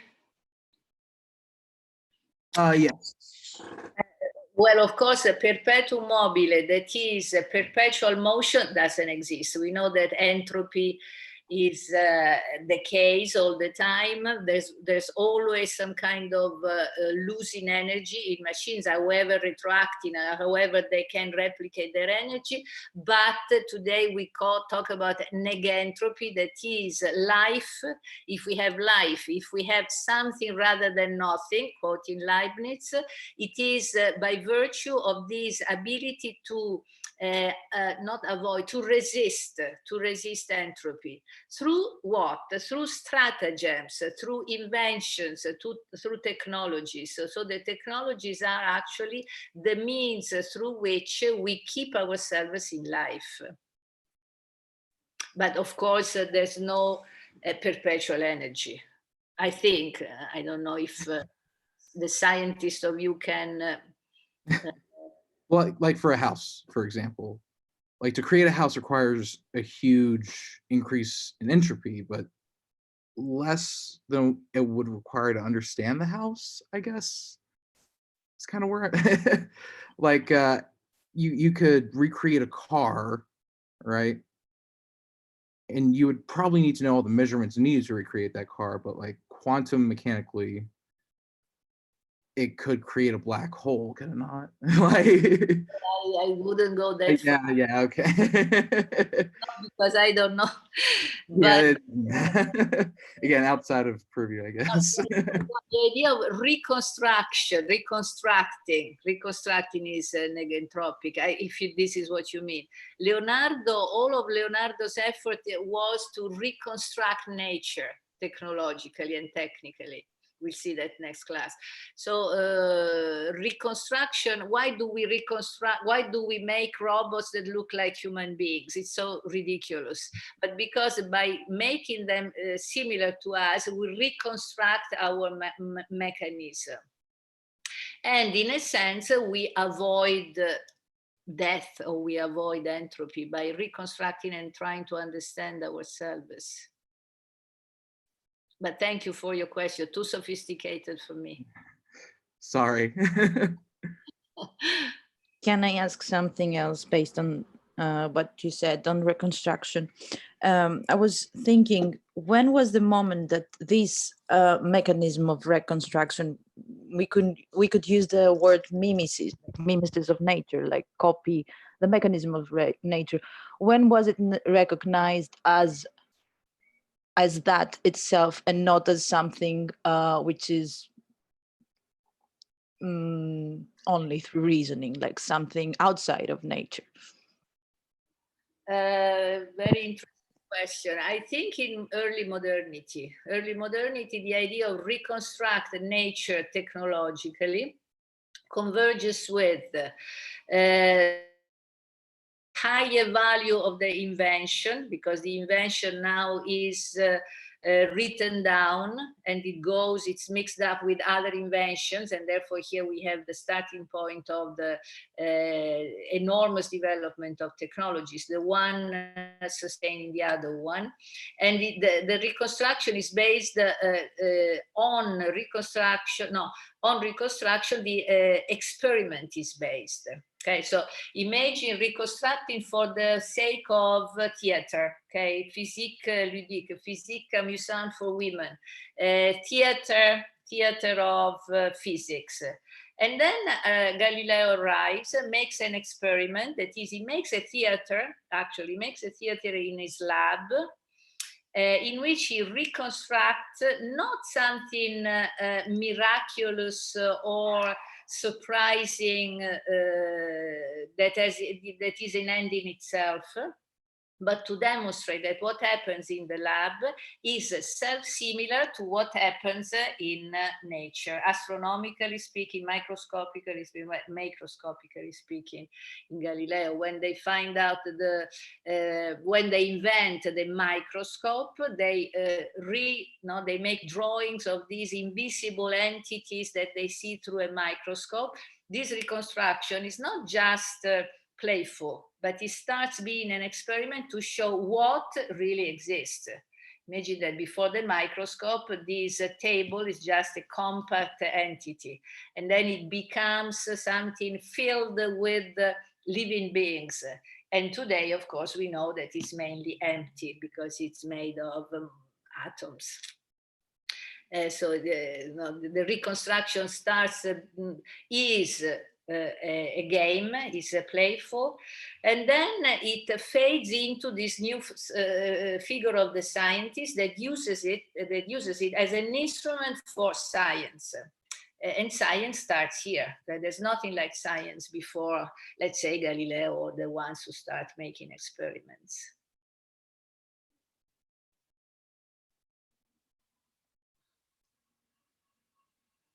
We have how much time? We have like about half an hour. Half an hour. So you want me to go through the sessions? Yeah, that actually would be very useful. There is one last question, but it's about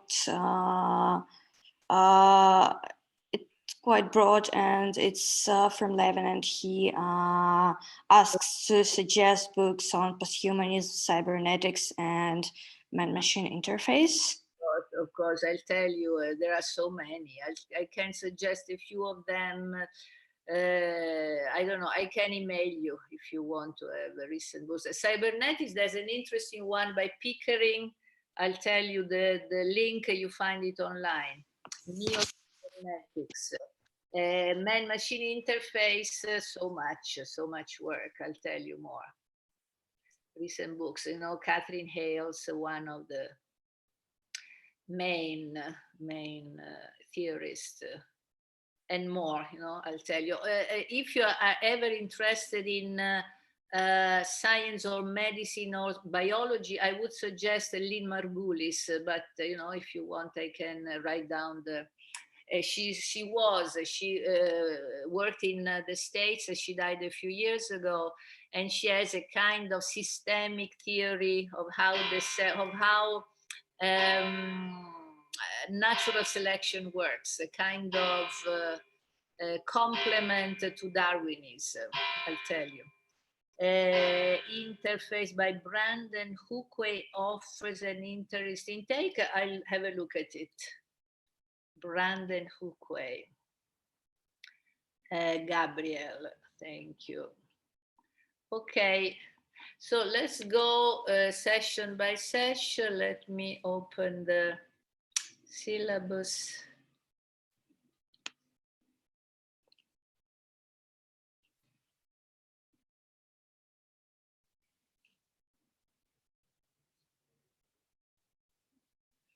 I can see it. Sì, eccolo. Can you see it? Rereading modern philosophy, telos of the machine. This I didn't remember the subtitle. The cybernetic telos. Telos is a Greek word that means aim. So again, back to Aristotle and traditional philosophy. Aim was called the final cause. What is the purpose of anything? And Aristotle says when we inquire about nature, we should find not only the material cause, the formal cause, but also the final cause. Early modernity, the telos is lost. Why? Because rationalist philosophy bases its process of thinking on causes, material causes, not on purposes. So imagine that the Aristotelian universe has a name, has a purpose, has an intelligence, also called intelligent design, also called quintessence, a kind of fifth essence of which is not material. Galileo, Newton, they are interested in material causes, and if the universe is like a machine, doesn't need to have a purpose. Okay, this is the mechanism of the astronomic structure as a clock. Okay, as a clock. A clock is given a first impulse and then it goes by itself. So the purpose is discarded. Now we tend not to think that the universe has an aim or a purpose, but there can be a cybernetic aim. We'll go back to that, of course. So now, one short question maybe, and maybe we can try to come back to that during the course. How could you say that could one not supplant the notion of telos for tendency, for example, that a certain tendency is behavior? So, or is it just interchange that we could also say just certain systems tend towards certain behaviors under certain circumstances, but this isn't okay. They actually have in themselves a kind of aim. Like because they are a stone, they do this and this, and yeah. Yes, exactly. No, I'm not saying that telos does not exist. I'm saying that the idea of purpose is transferred from the human, again, anthropocentrism, from the human to the things. The things do have tendencies, as you say. Why? Because they are cybernetic. When I walk, I don't mean to keep an equilibrium. I don't need to think that I must keep an equilibrium, but I do, because it's the thing that I am that cybernetically keeps its own equilibrium, its own balance. So telos is not discarded. It's thrown out of the door, as we say in Italian, and it comes back from the window. So there's no way that we can get rid of telos, but we have to be very careful at defining it if we don't want to go back to rationalism. So we define cybernetic. These are just to answer, I can't remember which one of you asked me to suggest books, you know, Wiener, Pierre De Latil, a scientific writer who in the 50s for the first time made cybernetics available and accessible to the non-specialists, Katherine Hayles, etc. So we introduced teleology. Homeostasis means equilibrium. Error matter. Effector. Effector is the effect that becomes the cause for the next step. Next class, Leonardo's playful science. Again, science here still means art. Art here still means being a technician. In Greek, they don't have a word for art, as in modernity, because art was said techne. Techne means to be an artisan. Artists were considered to be artisans. Imagine these painters who went around churches on their donkeys. They would make frescoes, they would be paid, and they would go away. Okay, they wouldn't even sign their works.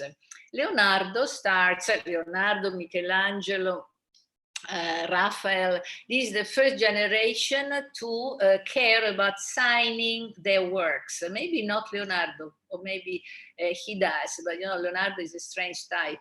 Michelangelo, Raphael, they care a lot about signing because now they are not artisans, but they are artists. They play with science. Artists now, they are this mixing up of artisans and scientists and also philosophers. You know, they have to know Plato, for instance.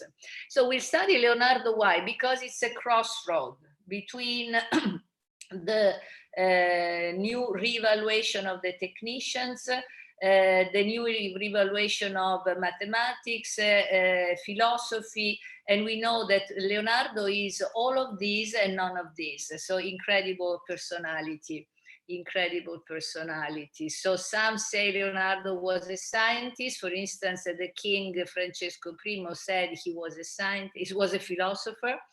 Benedetto Croce said he was not a philosopher. Girolamo Cardano, he was not a philosopher. So, you know, what was Leonardo? Now, it's very difficult to name his activity.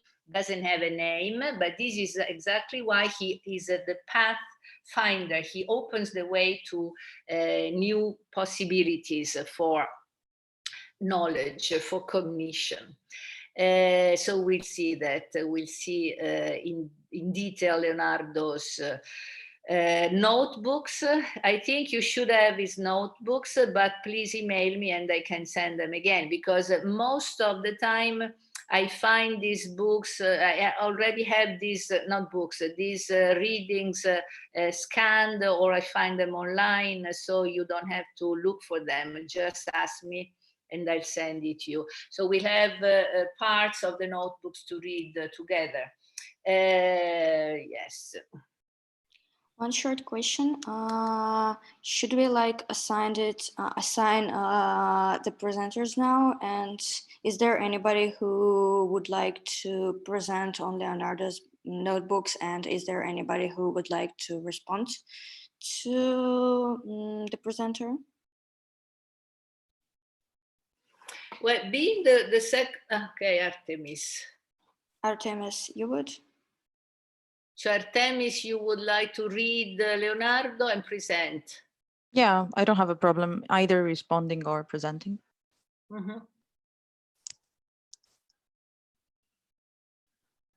Okay, so you can also decide later. Okay, telling me if you present or respond.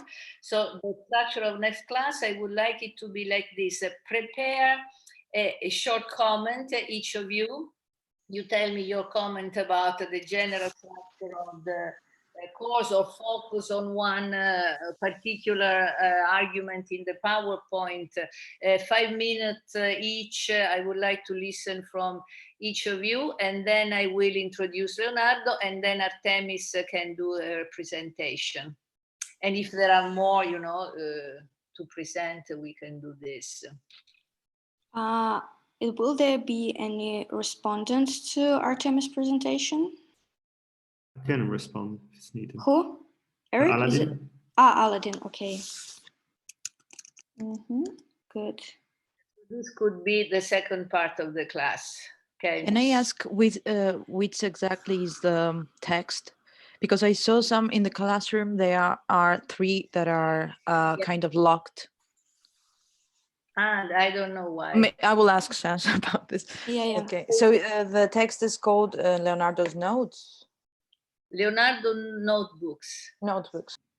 Anyway, let's make it simpler. Just email me and I can send them to you. Or as Sasha said, I can find this Google, how it's called? Google Classroom.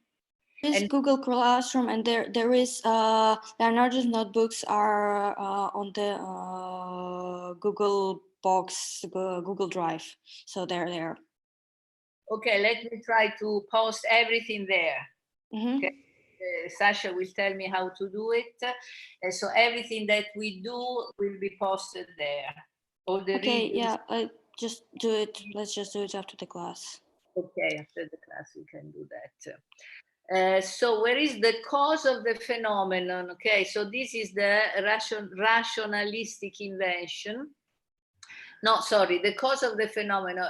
Francis Bacon first, the first philosopher, to reevaluate the work of the technicians in Novum Organon. And this question is, can we consider the cause of a phenomenon independently from a phenomenon? Of course, the phenomenon structures its own cause. It will be interesting to see how Bacon introduces this empirical way to look at knowledge and cognition, but will be considered to be more on the side of the scientist. Robert Boyle is interesting because he has a laboratory that is again between the work of the artisan and the work of the scientist. Galilei, we may hint at Galilei, of course, introducing error in experimentation. So this will be a way to retrodate, to trace back the necessity of cybernetic error in experimentation. So, I'm sorry, I'm interrupting you, but so on the second seminar, there will be 3 presentations. Do you understand it right? In each seminar, you can choose to do which ones of you can do the. So are there any presenters for, or like, yeah, okay, no, I think what we can do is just you describe and we will just coordinate in the chat so that we don't take time from the class. We might decide the presentations not from class to class. Because okay, or we can just do this, yeah. Now you don't know what you would like to, well, it's up to you if you want to do it now or after class every time. Oh, we will just coordinate these in the chat, so you don't have to like spend the time on this. This is your habit. Good. Force vive, there was a debate between force means the force that moves things.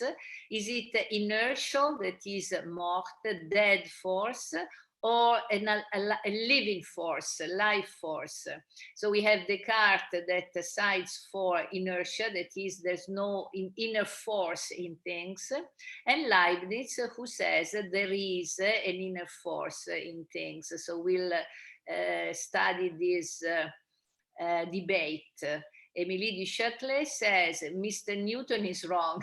I like this sentence, this statement, because she recognizes Newton's genius, but she says Newton cannot ignore the inner force of things. You know, Newton, when Newton finds out the law of gravitation, he says, I cannot tell you what gravity is. Is there a force there? No force? I don't care. I leave this to theologians. I don't, famous phrase, hypothesis non fingo. I don't pretend to have a hypothesis about the universe. I can only tell you how things work. And this is really the birth of science. Measurability, quantification of nature, no quality. But Émilie du Châtelet says, but how can we explain nature if we deprive it of an inner force? Is this cybernetic? I think this is a kind of proto-cybernetics.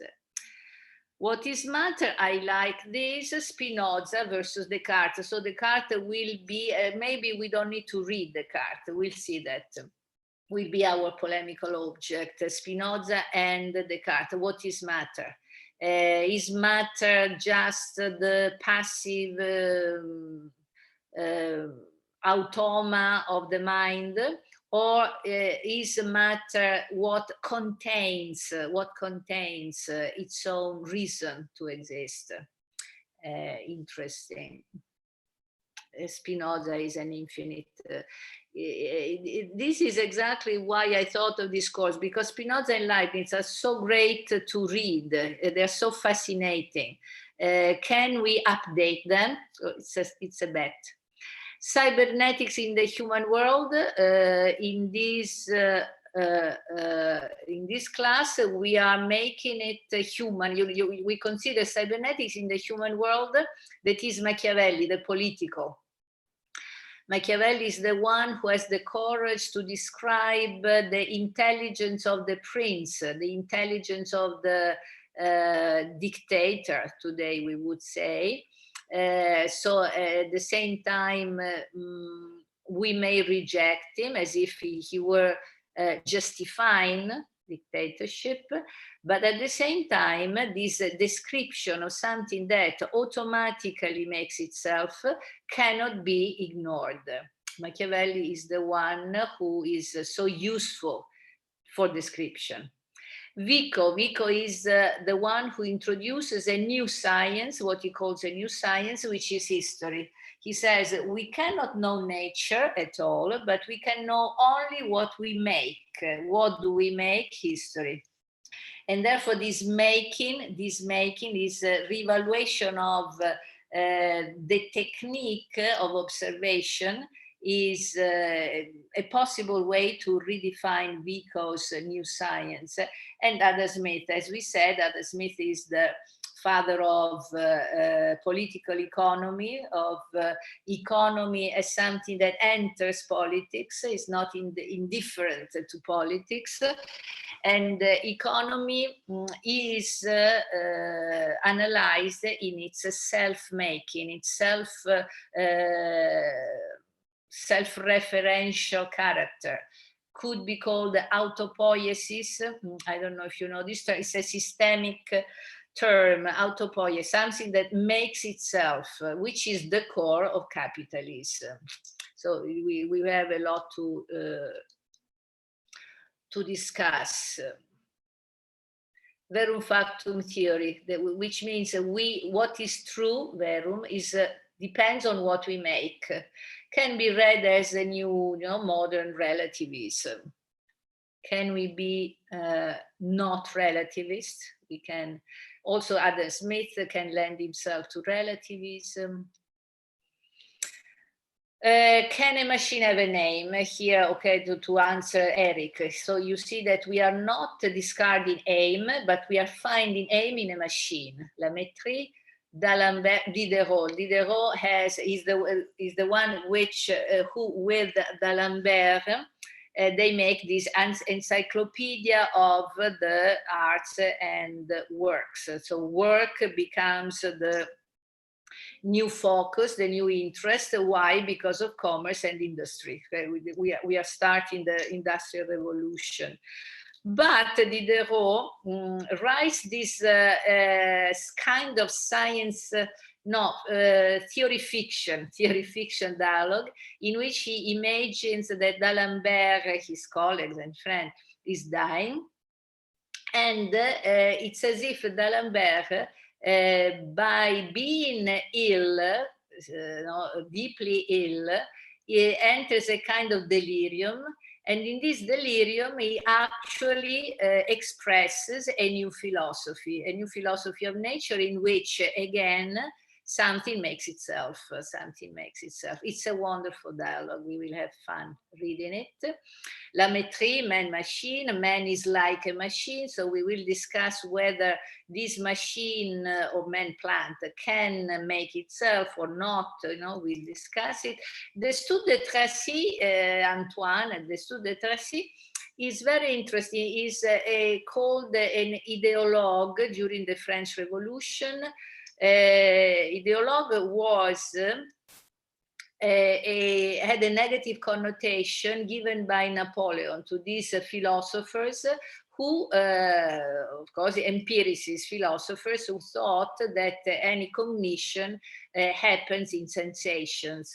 It recognizes, especially in the sense of touch, a systemic, of course, this is my lexicon, relationship with the environment. It's very interesting how he describes touch. Touch is mainly pressure, and there's no image by knowledge through touch. We might here, if we have time, we might connect it to a new theory of perception by Alvanoy. I don't know if some of you knows Alvanoy. He has a new theory of visual perception that is closer to touch than with two images. So touch, we might say, is more cybernetic than visual perception. Kant, we can conclude with the infinite, inevitable Kant on teleology. At last, Kant has an idea of evolution, theory of strange because it's not Darwinian, of course, but so what is teleology? What is teleology? How can we discard teleology? Of course we can't. But Kant makes it human. So it's a kind of human obsession to give everything a purpose. So we simply do not know whether nature has a purpose or not. This is not anything that deals with the machines, but again, can be seen, can be discussed whether there's a difference between Kant's theory of teleology and cybernetic teleology.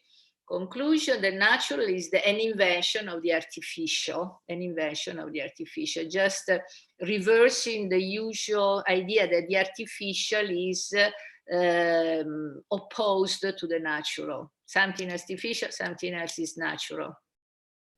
The blurring of this distinction, of course, can be traced back to Donna Haraway. I don't know if you know Donna Haraway, Cyborg Manifesto.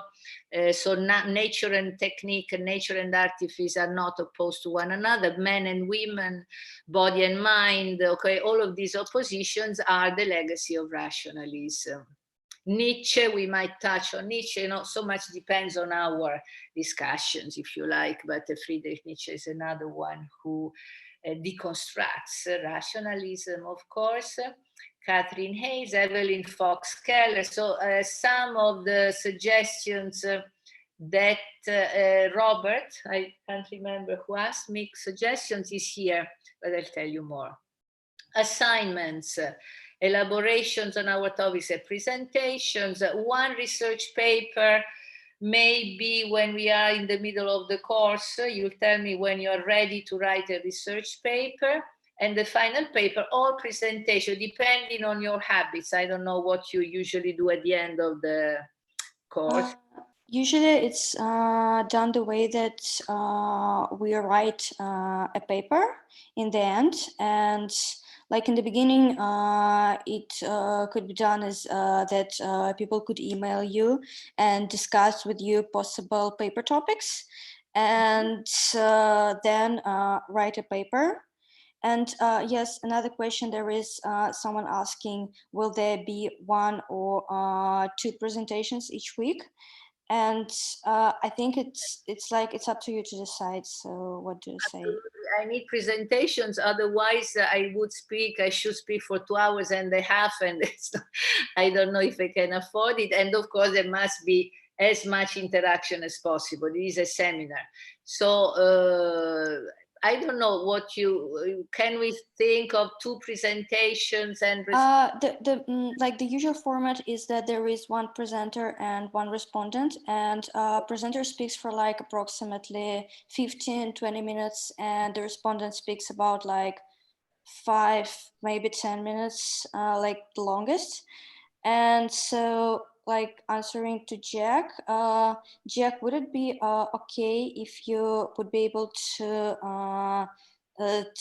do a presentation on the 18th and do a response on the 11th? Would you be okay with this, Jack?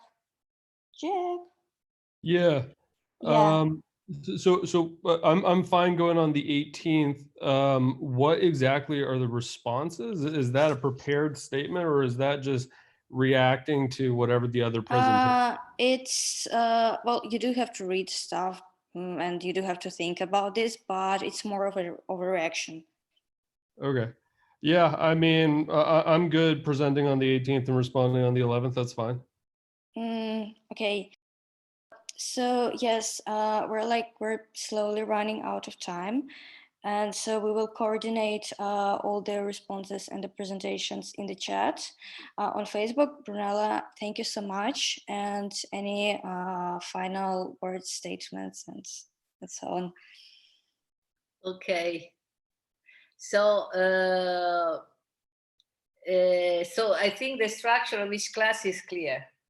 If we need 2 presentations and 2 discussants for each class, is okay with me. You know, it depends on how much you want to interact, how long it takes. You know, we can also decide from class to class, because, for instance, if you are particularly interested in what I said this class and want to discuss it next class, no, I wanted this might be clarified. I prefer to introduce a topic first and then you do a presentation on it. Okay, not the other way around. Now we do Leonardo before I present Leonardo, but Leonardo can be done. I talked about Leonardo enough to have a presentation next class, but I would like to do the introduction myself, and next class, the successive class, to start with the presentation about the previous class. Does it make sense?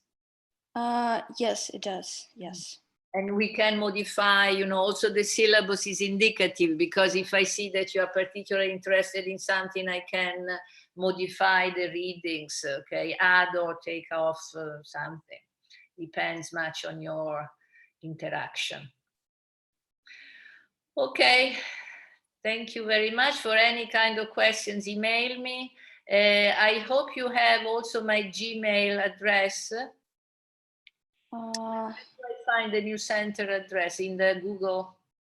Yes, in the document there is your email address. Would you be okay if I resend your email address to the chat? Of course, send yes, fine. And yes, email I think is the best way to interact. If you need readings again, I can email them to you, PowerPoints, anything. So now I would, after class, I would try to post all the material in Google Classroom. If I don't find it, I'll WhatsApp you or email you. Okay, Sasha, thank you very much, everyone. Bye. Bye-bye. Thank you. Bye-bye.